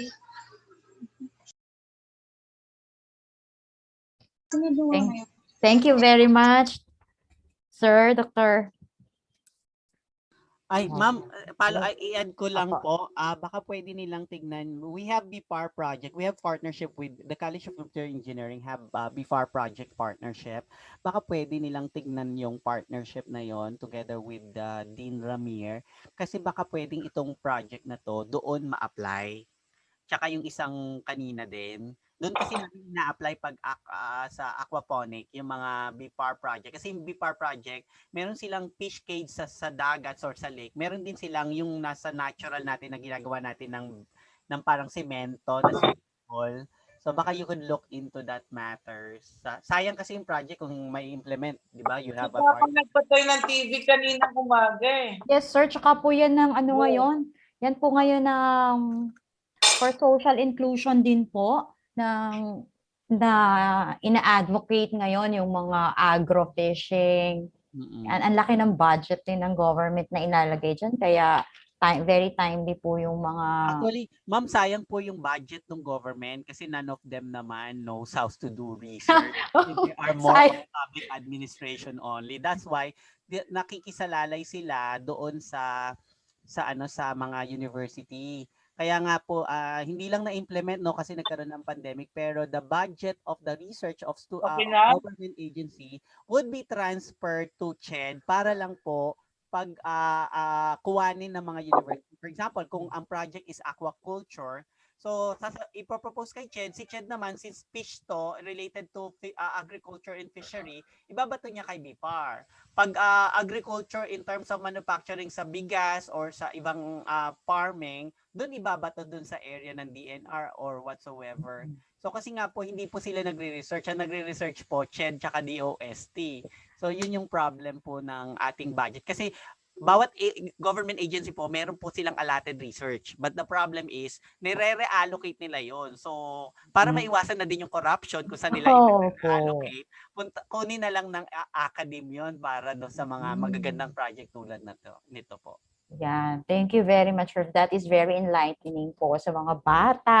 Kaya gandahan po natin at galingan pa natin. More po yung perseverance natin sa pag-aaral ng ating research. Thank you very much po, sir. Meron pa po ba tayong ang ating pong next na reactor, Engineer Jesus Bien? Sir? Ma'am, wala na pong tanong, ma'am. Okay, thank you very much. Sir, I love you talaga. Si Engineer Bien. Thank you po. Allow me to jump nudge again, my nose, to Sir Josmilio. Sir Josmilio, you have a very good suggestions and questions raised sa mga students. Sir, are you there? Hi, ma'am. Good afternoon po ulit. Yep. So, one thing that I observed, so medyo nalito lang ako on the counting nung fish dun sa report. So based on the actual aquarium kasi 3, pero based on the screen 2 lang. So hindi natin siya naitago. So sana next time when we are presenting, we need to present more accurate since we are presenting to the dean, presenting to the So yun lang. And one thing I want to share also, actually this is a good practice of having this kind of research. And then sa private company kasi, we as a partner of IBM, we have this kind of hackathon kasi, we call it hackathon.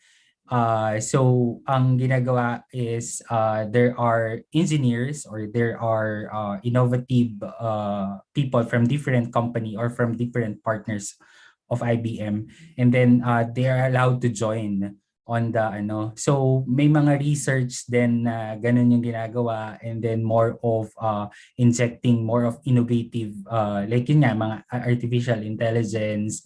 So yun, sana more innovative pa rin yung yung comment ko, and inject more nandiyan lang si Google to answer you on all of your questions, and there are lots of free technology available online. So ang kailangan lang talaga is research lang talaga. So like us, we're still working from home, and our team kami starting January 2020, March 2020, the start ng pandemic, we're still working from home, and we're supporting several apps ng mga major banks in local and international. So we can do it via virtual. So I know everyone can do it as well. Thank you. Thank you, sir. That is a very nice suggestion po, ano? Sir, sir, So our DCET students, we have something to say? Parang nawawala yung signal niyo, no? sir, sir, regarding po dun sa ano, yung sinabi niyo pong dalawa po yung nakita niyo, pero tatlo po yung nasa ano. Kasi po, uulit po kasi yan siya eh. So, after po ng temperature, pH level, tas counting po. So, bali yung nakaraan, yung before po yung ano. Oo, yung nauna pong ano, na dumaan po is na-count po siya ng tatlo. Then, nung dumaan po ulit, dumaan po ulit yung dalawa, kaya po na-count siya ng dalawa. Yun lang po kasi yung na-capture yung sa video. Opo. Is yung nung nakaraan, before po yun. Pero accurate naman po kasi talaga. Accurate po talaga. Opo, nabilang po talaga yung fish nung dumaan kasi nung sumunod na ulit ng dumaan, syempre mag-change po ulit yun, yung temperature niya, pH level po, at saka yung counting po nung fish. Salamat po. Ayan, sir. Nagkamali lang yung camera sa pag-capture po ng video. Yeah, Ano po this is talaga? related.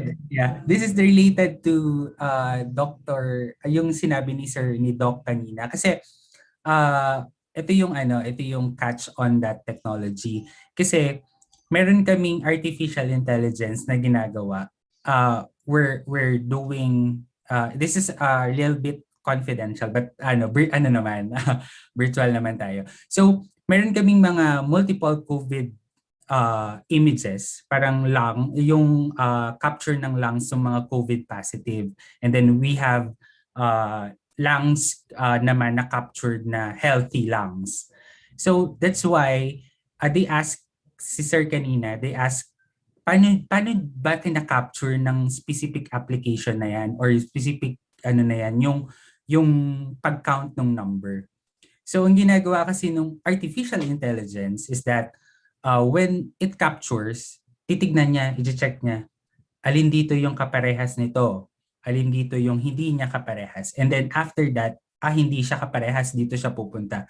Pupunta siya sa COVID positive na parang when you insert an X-ray image na positive siya, iraran niya yon all throughout dun sa databases mo na positive siya, na positive yung X-ray niya, and iraran niya rin yon sa X-ray. So by that technology, nakikita niya ano yung differences. So pagka na-check niya na wala, ibig sabihin pupunta siya sa healthy lungs yung meron siya. So that's the technology of artificial intelligence. And yun yung problem when you capture it, bibilangin niya kahit na-count na niya. So yun yung problem on that on that one. Yeah, thank you. Hello. Yeah, can I add on that case, sir? Actually, Yes, I just want to limit my questions on the level of yung kanilang expertise. So kasi if you apply the artificial intelligence, so you must have yung training data set, di ba? So how you will ensure na itong kinapture mo na video ay isda talaga. Siya yung gusto mo talagang i-measure. Mamaya bato lang yan o halaman, then binilang mo, right? So yun yung sinasabi ni sir na may probability. So what is the probability that it is a fish? What is the probability that it is a bato? Something like that. So it is part of the training data. So once it captures it, nakita niya halimbawa, tatlo, pero yung isa, ang probability ng isa is let's say 15% na isda siya. Therefore, hindi siya bibilangin as isda. Lalabas yun, dalawa lang talaga. So something like that. So you must have a training data and then at the same time, yung input na nga. So which is yung tinatanong ko kanina sa inyo sa TensorFlow kasi, TensorFlow, you have to do yung may training set din dyan sa TensorFlow. I use a TensorFlow in my studies. So you must have a training data and then after that, matrain mo na yung machine learning model mo. Then later on, tatakbo na yung camera mo, di ba? Something like that. Kasi pwedeng gamitin niya sa sa facial recognition. Titignan mo kung yung tao may mask o wala. It is the same concept. It is in YouTube. So, yun lang po. I think yun yung gusto namin nila sir makita actually. But in the future, siguro sa next mga event, mas maganda if we align it into that direction na din. Para medyo higher level na sir. Yes, sir. Yes, sir. Thank you. Po, sir. Actually, sa aquarium, hindi ko po alam kung snail, shrimp, Yes, Ito correct. ba? Snail Yes, or actually yun nga yung sinasabi ko Ah. kanina kasi we could have yung tinatawag nating polyculture. Yung Okay. polyculture kasi may mga creature o species na sa baba, may species sa taas, may species sa gitna. So how will you count ilan yung nasa gitna? How will you count na ilan nasa ibabaw? So and then how will you identify that they are really a species na sa taas o sa baba o sa gitna? So that is yung sinasabi ko nga kanina, support vector machine algorithm. Sige po. Ayan. Yun lang. Thank you for the time. Siguro napakaganda na nito para sa ating mga researcher, no? Talagang nag-overflow yung knowledge diffusion. Daming lumalabas na sila. Ako, natutuwa. Natutuwa po ako. Thank you very much po sa ating po mga reactors for this group. Meron pa po ba tayong gusto po i-comment mga anak? Reaction din po. Counter reaction or hindi naman, commending, anything that you want to share before po tayo mag-proceed sa next group? Okay na po, quiet na sila.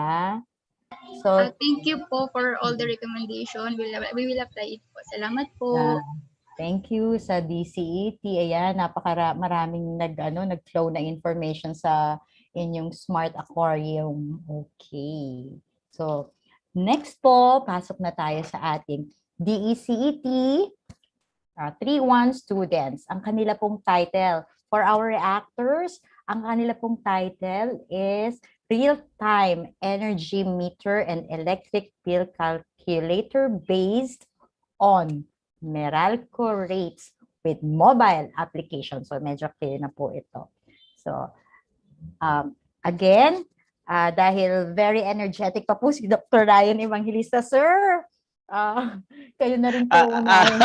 I think I will pass it first to Sir Bien kasi it is electrical engineering. Okay. So I leave to him the domain first. Later I will ask after him. Sige po, babalikan na lang po natin. Opo. Thank you. Sir Ryan, inis ka na ako. Engineer Bien! It's your field of expertise. Okay, so thank you very much. So, with respect to this topic, ang tanong ko lang po ito, how would you assure the accuracy and reliability of this device considering that we do not have a stable internet connection? So what would be your backup plan? Thank you po, sir, for that question. Naisip po namin yan eh. So, kung wala kang stable internet connection, wala kang problema since ang database is online. So, there could possibility, malaking chance na hindi magiging accurate po yung result. So, yun nga po, ang recommend namin is, kaya nilagay po namin sa limitation. Kailangan yung nagamit o residente po nagagamit is may stable internet connection. Alam niyo naman sa bansa natin, laging nawawalang internet, distorted, minsan magba-brown out. So, the device will not serve its purpose if that would be the case. Naman po, sir? Opo, ganun po yun. Kung halimbawa nga, hindi stable internet. Pero kung yun po, once na maging stable naman po, yung last reading is magpo-continue. Ang problema po dun is, kung kunyari nag-read na po sa mismong energy meter ng 50, kaso po natagalan yung internet na magkaroon, probably na magkaroon po ng difference na malaki in terms of accuracy po. So, hindi na siya accurate. Yes, sir. And then another thing, where are you going to market this product? Sa mga sa mga residential customer po ng specifically po sa Meralco. Dahil ang Meralco po is the largest electric company po sa Pilipinas. And yung rates po nila, makikita po online. So, kung ibabase po namin yung computation ng total price is may basehan po kami na halos katulad po ng sa kanila. So if there is a conflict between your reading and the reading of Meralco, what would be the option? Sir? Kung sakaling may discrepancy yung reading nyo tsaka yung reading ng Meralco, ano gagawin nyo? Irereklamo mo yung Meralco? No, You're no not sir. going to pay the bill? Oh. No, sir. Ginawa lang po namin tong research na to for mainly ma-monitor po ng user yung energy na nakukonsume niya per day. It's not po specifically na magbabase kami or ipagkukumpara talaga namin yung nare-read ng Meralco. Kasi hindi naman po talaga kami associated with Meralco. Nag-base lang po talaga kami sa Meralco dahil po dun sa may ano po nila energy electricity computation po. Okay. Okay, so that's all. Thank you. Thank you po, sir. Thank you you po, sir. very much, sir. Natakot ako doon. Yung build kasi namin, yung sub-meter, sir, eh. Napakaganda nito, yung mga tayangan na may sub-meter. Nadadaya ako sa bayaran. Kala ko, Ma'am Jope, natakot ka sa boses ni Sir Bien. Ay, hindi po, napakaganda. Napakaganda po, Engineer Bien. Mabait na si Sir Bien, maka-Diyos yan. Ginalan talaga siya magsalita. Natakot po ako yung yung pag-billing. Yung bill. Maganda po yata itong counter-checking na to ng project ng mga bata. So, thank you very much po, Engineer Bien. Pabalikan po muna natin si Dr. De La Cruz. Sir. Hello po, ma'am. Sa akin, ito lang yung mga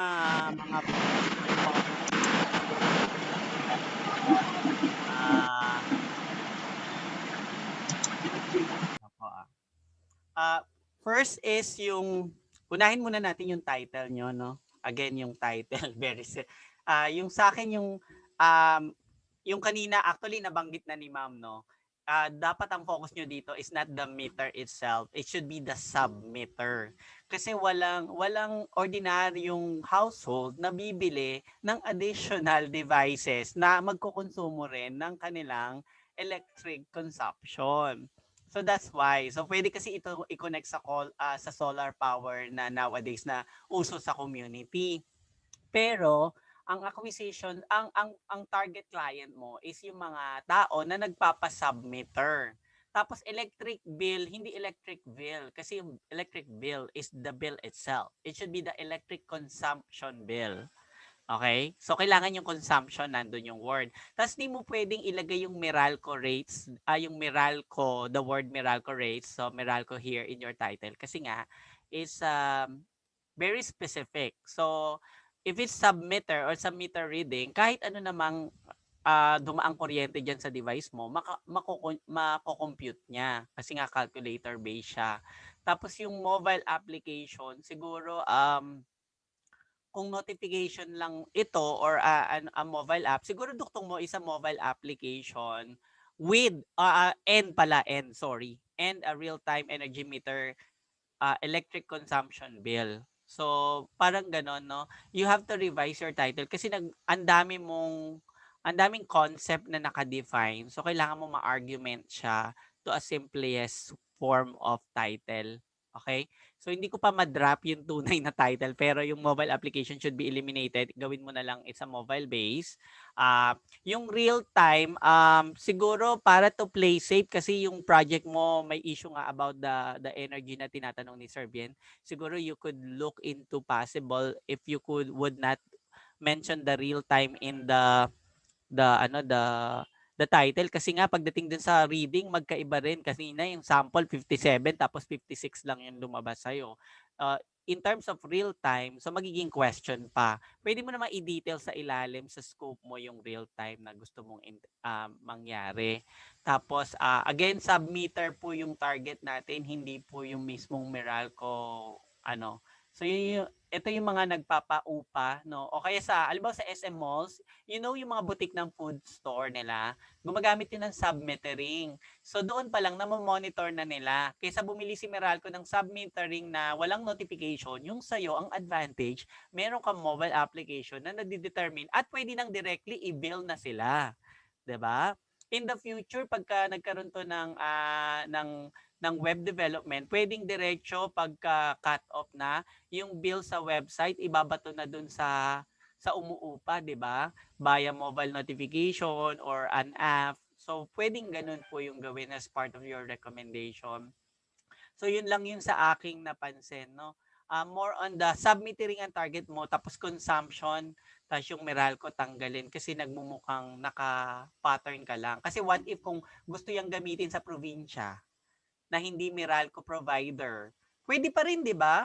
Kaya lang, Meralco rate lang naman yung ginamit mo. Pwede mo naman ilagay sa scope that the computation of the bill is based on the Meralco rate. Kasi iba nga naman yung rate sa probinsya. Just for, ibig sabihin, pwedeng i-adjust yung rate based dun sa, halimbawa sa Zamboanga mo yan i-implement. O teka lang po, i-edit ko lang yung codes ko kasi naka-default po yan sa Meralco rate. So magkakaroon ka lang ng content management in your development. So yung mga ganong cases that we wanted you to look into. Okay? Tapos siguro ma'am, share ko na rin, no. If yun sa mga sinasabi ni Sir Ryan, ni Sir JC, as a president of MRSP NCR chapter, the Mechatronic and Robotics Society of the Philippines, we offer every month as a webinar in line with the current trend and technology. Katatapos lang namin sa language machine. So, itong susunod na itong July, we'll be having data analytics with our programming. And then we have magkakaroon din kami ng machine learning and artificial intelligence training for them. Yung kay Sir Ryan, natapos na kasi siya yung first webinar namin nung May. So, sayang hindi niyo naabutan. Pero pwede nyo namang check yung aming website, yung MRSP NCR Facebook page. Nandun pa rin naman po yung recordings. You could watch it again. If you're interested to know about this kind of technology, para po sabi nga nila sa next symposium mas innovative na yung inyong market. And I understand na baka kasi hindi po naintindihan nung ibang panel that this set is a diploma course. So, kailangan bigyan mo ng boundaries na hindi lahat kaya nilang i-implement because there are boundaries between a degree course and a diploma course. Yun din yung tinitignan ko kasi noong una, ang tanong ko parang mabigat na nga, pang college na yung tanong ko, tsaka pang master's degree. So, I realized na dapat pala ito lang yung requirement. That's why pinuput ko sa recommendation yung mga suggestion ko and not to insist to them except the title po kasi talaga very specific ako. Tapos po pagdating sa international conference po, very particular po yung tanong po yata ni Sir Ryan, ni Sir Bien, tsaka ni Sir JC. Lagi ang questions doon sa international, what is the main purpose of your project? What contribution it could give in the world or in the global market? So yun po. Halimbawa yung Kaliskis, medyo maganda yung dating nun. So medyo bibigyan lang natin ng idiomatic scientific name yung Kaliskis kasi bawal po ang Tagalog sa title. Dapat po scientific name yung Kaliskis. We wanted to have it in the international market. Pero dapat masagot mo, saan ko yan gagamitin? Tsaka kung pwede yan sa Pilipinas, pwede ba yan sa ibang bansa? Yun ang susunod na question. Follow-up question yun lagi. Kung ito ay pwede sa Pilipinas, pwede ba to sa ibang country? Laging yun po. Yun po ang isa sa mga way para manalo po tayo ng best presenter or best paper, that the product should be really global po yung approach natin. Kahit po DSET, kaya po yan. Tulad yung Kaliskis, I think this could be a very much in demand kasi every country has a seashore area, 'di ba? Even sa Middle East meron po seashore po tayo doon sa Oman. So yun po yung isang sa mga recommendations ko. Thank you po. Thank you, sir. Napaka-concern ng ating panelists, ng ating mga reactors. Ayan, mga anak. Meron ba kayong gustong impart sa ating mga presenter? 3-1 student.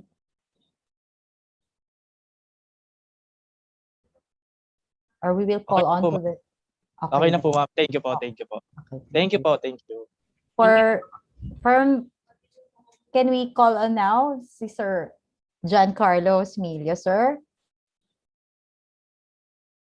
Hi po. Good afternoon po ulit, everyone. So, walang sasama ng loob on the comment on this one. So among all the presenter this afternoon, this is the one na nag-catch ng attention ko. Kasi there is a purpose, yun nga, as discussed with Sir kanina, pwede siya to, dun sa mga, normally kasi pag dyan sa PUP, problem is how are you going to separate your electricity bills. So pag nasa landlady mo ikaw, they will just compute the total number of manpower na nakatira doon and they divide it on sa inyong lahat. So not knowing na yung landlady mo pala may anak tapos doon nakatira, naka-aircon. So yun. So yun yung na parang I can relate. So ayun din, may one question lang ako. Paano natin siya, for example, we got the data already from that hardware. Paano siya nata-transmit going to the database? Yung sinasabi niyo na database, and where is the database located?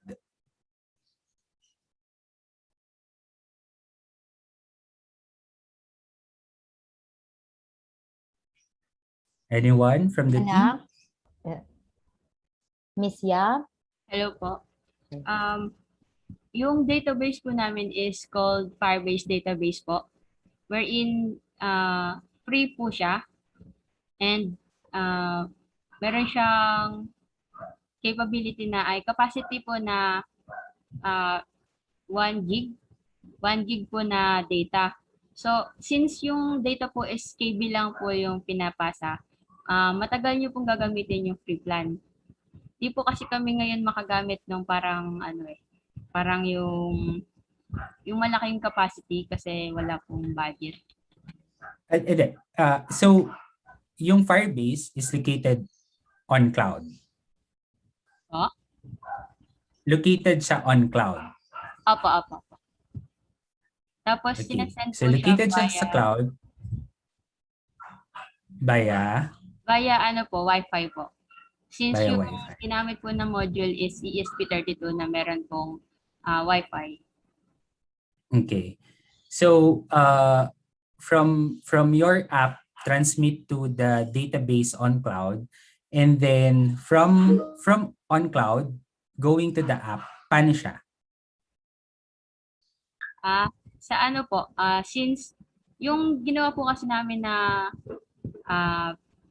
developing software para po sa app is Android Studio, which is yung Android Studio po supported yung Firebase na you can po easily connect yung Firebase, yung pinaka-database nyo po, doon po sa app. Ayun po. Okay.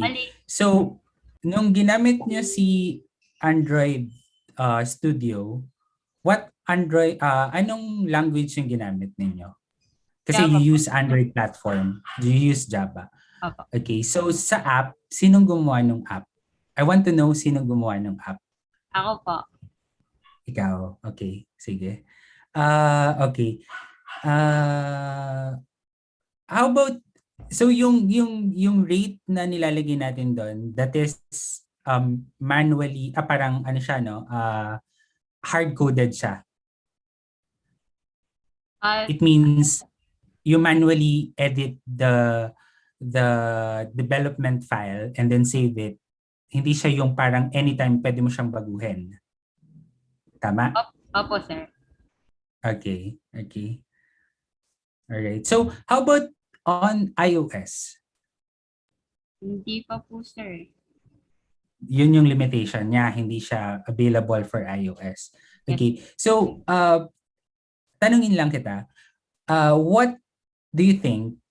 Ayun. So, what do you think yung ginagamit natin to transmit the data from your from your hardware going to the Firebase from the database and using your application? Yung command po, sir? No. Ano yung ginagamit natin? You use string? Gumagamit ka ba ng string? Or paano mo siya kino-call out yung specific tables from the database? Sorry guys, I'm too technical kasi I'm more of working with software development team. He's asking if you're using web services. Yeah, yan. Yun yung key. Yun yung key, key. Kaya ano po, di po kasi ko ganun, truthfully, hindi po ganun kaalam sa mga ganyan po. Alright, sige. Okay. So just to give you the the background lang on the So you need to know yung mga ganong yung mga ganong on how you communicate it with your database kasi that's the basic. Kasi pagka nawala na yung connectivity mo, that's the end of your application. Kasi you don't know kung paano mo siya ipapath yung specific table mo going to your application. So yun lang. So I think sorry, but that's the basic on how you connect each from your hardware going to your application. But yeah, matututunan natin yan later on. So yun lang siguro. That's it. Thank you. Ma'am, Thank you very much. Ma'am, add ko lang para masolusyonan niyo yung question ni Sir JC. If you could visit reactnative.com. Agree, sir. Agree. That's highly recommended, sir. Yes, it does have when you try to go there in your mobile application, you could extract it going to your iOS phone and going to the Android phone. So kasi masyadong mahal yung sa Microsoft Xamarin. So doon tayo sa may alternative way. Yes, sir. Tinuturo namin yan sa aming third year student in the CPE department. Yung lahat po, no, we have Android. We started Android, then we have susunod nun React Native. Kasi yung React Native, hindi na sila nag-aaral ng malalim na template. So kailangan turuan namin sila ng basic pa rin. So that's why dumadaan muna sila sa XML and Java programming side, the same with R and Python programming before they could full blast in the React Native, because the React Native nandun na kasi yung connection ng API. Yung API kasi ng Google medyo nakakalito sa estudyante pag hindi siya sanay. So ito na-discover namin ito 3 years ago yata o 4 years ago. So ito na yung ina-introduce namin sa mga bata. Pero hindi namin sila tinuturuan, you watch this, nasa YouTube naman yan, bahala na kayo. Because we don't really teach in the college. We try to facilitate them on how would they learn by their own. Kasi at the end of the day, pagdating sa industry, kayo po yung gagawa. Hindi naman pwedeng tatawagin mo pa, teacher, ano nga ba yung tinuro mo sa amin? Kasi kailangan ko dito sa work eh. Hindi naman pwedeng ganon, diba? So that's one thing. So please visit React Native app para po matutunan nyo yun sa iOS. Thank you very much po. Ayan, napakagandang mga resources na ibinigay po sa atin. So, ma'am, just to add another, so just to wrap up my recommendation, that's a job well done kasi nga parang kayo lang yung nag-effort talaga na to have it done yung app ninyo from scratch and then connect it with kahit hindi ka masyado kabisado on the Firebase connectivity, but yeah, at least nagawa niyo yun. Job well done, guys. Thank you. So for Dr. Riley Evangelista, sir. Hello, yes. Okay. Regarding naman dun sa this is just a recommendation. Kasi nga, one of the issues sa Pilipinas is yung internet connectivity. Right. Before, I work in a product development company. So, nag-develop kami ng mga various product na nag-work on a local area network setup. Pero hindi siya wired local area network. It is a wireless local area network wherein yung mga device nag-uusap within that local connection. So iniisip ko, for example, if the connectivity is the concern, kung mga submeter lang naman ang i-measure mo and then yung apps mo within the perimeter, within the scope of the Wi-Fi local area network, maybe you could consider that one as an alternative of the internet connectivity. So database mo siguro probably naka-local host, then yun. So pwede yon as one option. Or another option is that hybrid. If the connectivity on the internet fails, so mag-aano lang siya on a local setting. Then once ma-detect niya that there is a stable internet connection, saka siya mag-update dun sa main server sa cloud. So with that, you could address the issue of connectivity. So yun lang yung nakikita kong possible alternative dun sa issue natin. So, yun. So, you have the local database. Siguro that is called some sort of a redundancy. Pero that is how you address the issue. So, once na meron ka ng stable connection, mag-hook up siya dun sa main server sa cloud to synchronize the database. So, yun lang yung aking nakikita. And then, pertaining sa technology, yun din, kagaya sabi ni Doc Arvin sa ni Sir. So, just explore that one to improve your study. But generally, everything is okay naman. Thank you. Thank you very much po. So that is all we have for our presenter from DET 31, ang ating pong Kaliskis heat insulator. Second presenter naman po yung ating IoT-based water monitoring system. Third presenter is the SMS-based location tracker device with kidnapping, health problem, and loss of track emergencies for students. The fourth presenter is the Smart Aquarium with water monitoring and counting system for fish farming. And lastly, the real-time energy meter and electrical consumption bill calculator based on generic rates with mobile application. Sorry po, nag-introduce ako ng bagong title. Anyway, maraming salamat po para po sa ating mga reactors or panel na nag-contribute po ng inyong knowledge. Maraming salamat po sa inyong lahat. At sa ating mga estudyante, please take all the knowledge shared to you. Ayan, papasok na tayo sa transferability ng knowledge and commercial, yung pong marketability ng inyong mga work. Global market. Okay, so for the awarding of certificates of the reactors, okay, remind lang din po natin ang mga participant natin sa ating exit survey. Nandiyan na po sa chat box. Don't forget po. So for awarding of certificate of the reactors, itong batch ng reactor natin ngayon, Ma'am Jope, talagang parang full pack. Ibig sabihin, kumpleto, no? Ang galing. Marami kami natutunan talaga, sir, sa mga na-share nyo. Okay, may we call on Engineer Raymond Alfonso to read the citation for the certificate of recognition for Dr. Ryan Evangelista. Sir.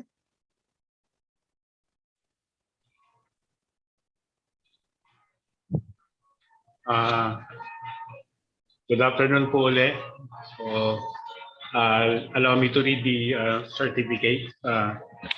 Polytechnic University of the Philippines, Institute of Technology.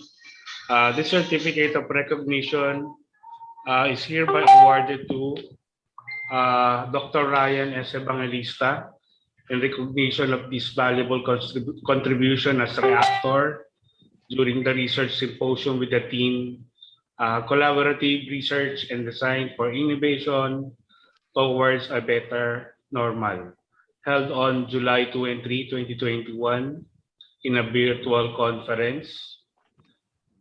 This certificate is given the second day of July 2021, signed by Engineer Ramir M. Cruz, RD, and Dr. Ana Rubiga Pasin, Vice President for Research, Extension, Planning, and Development. Thank you, sir, for joining our research symposium. Thank you po, sir. Okay. And for Dr. Arvin de la Cruz, again, please, may we request again Engineer Raymond Alfonso. Okay po, Polytechnic University of the Philippines, Institute of Technology. This certificate of recognition is hereby awarded to Dr. Arvin de la Cruz in recognition of his valuable contribution as reactor during the research symposium with the team, collaborative research and design for innovation towards a better normal, held on July 2 and 3, 2021 in a virtual conference The certificate is given the second day of July 2021, signed by Engineer Ramir M. Cruz, our Dean, Dr. Ana Rubiga Pasin, our Vice President for Research, Extension Planning and Development.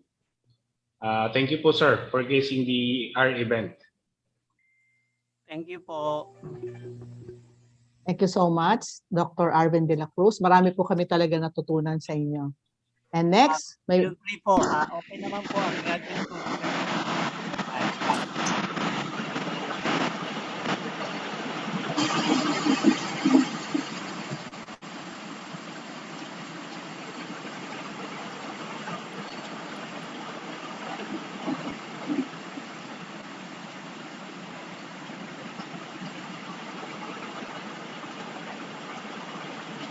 Wala po kayong sound.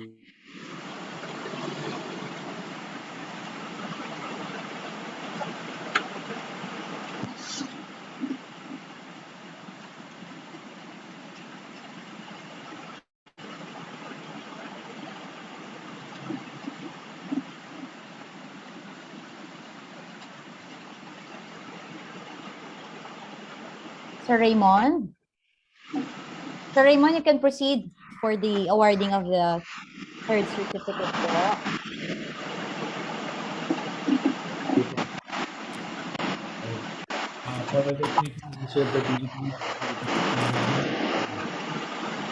This certificate of recognition is hereby awarded to Engineer Jesus Bien Jr.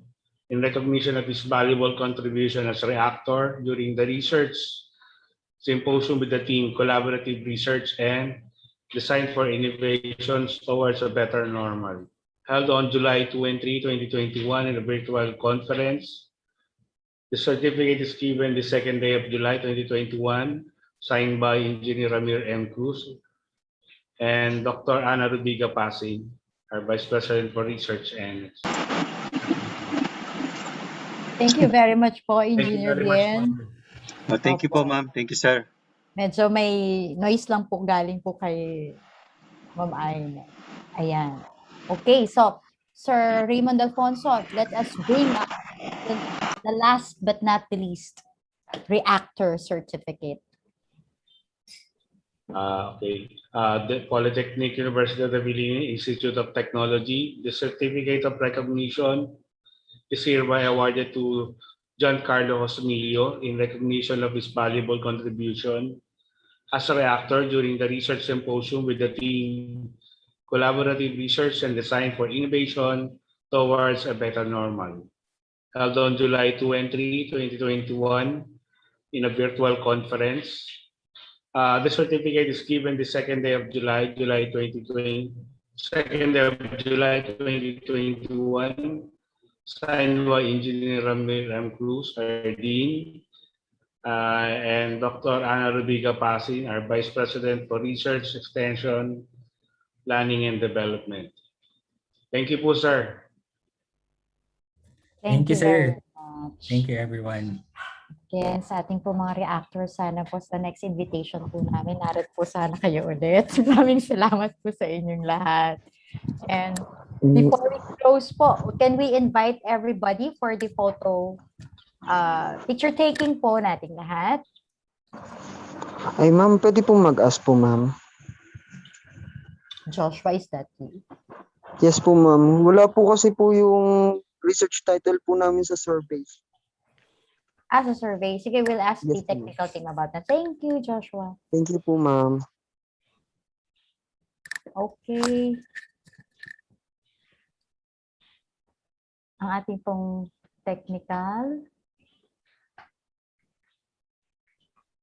Ready na po.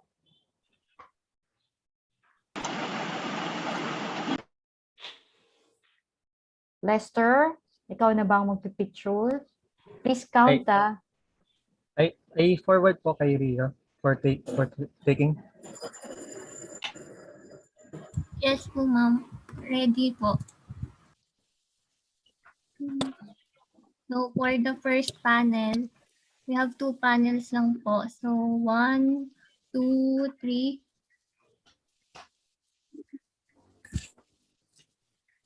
And last panel, 1, 2, 3, smile.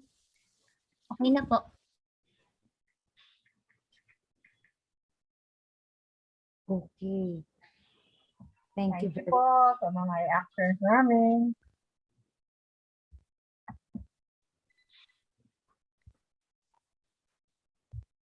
Ma'am David. Narito po. Ma'am David. Mukha pong. Okay, so. Yes, Ma'am Jope. Yan, bumalik na si Ma'am. Yeah, mukhang nasira na yata yung audio ng laptop ko dahil sa maghapon. Bumigay na. But anyway, thank you so much po. So looking forward kami para bukas. No? More excitement po ang aabangan natin bukas na mga research project naman po from Office Management Technology Department. Ganon din sa Information Technology. Pinaghandaan din po ng mga third year student natin. Kaya see you tomorrow. Ayun, thank you po sa mga reactors. Thank you, Doc Arvin, Doc Ryan, Sir Bien, saka Sir Rosmilio, thank you rin sa pag-sponsor ng mga power bank from Questronics. Yeah. No problem, Yeah, sir. No problem, sir. Anytime pa. Yeah, thank you so much sa Questronic Corporation through Mr. Rosmilio. Thank you so much.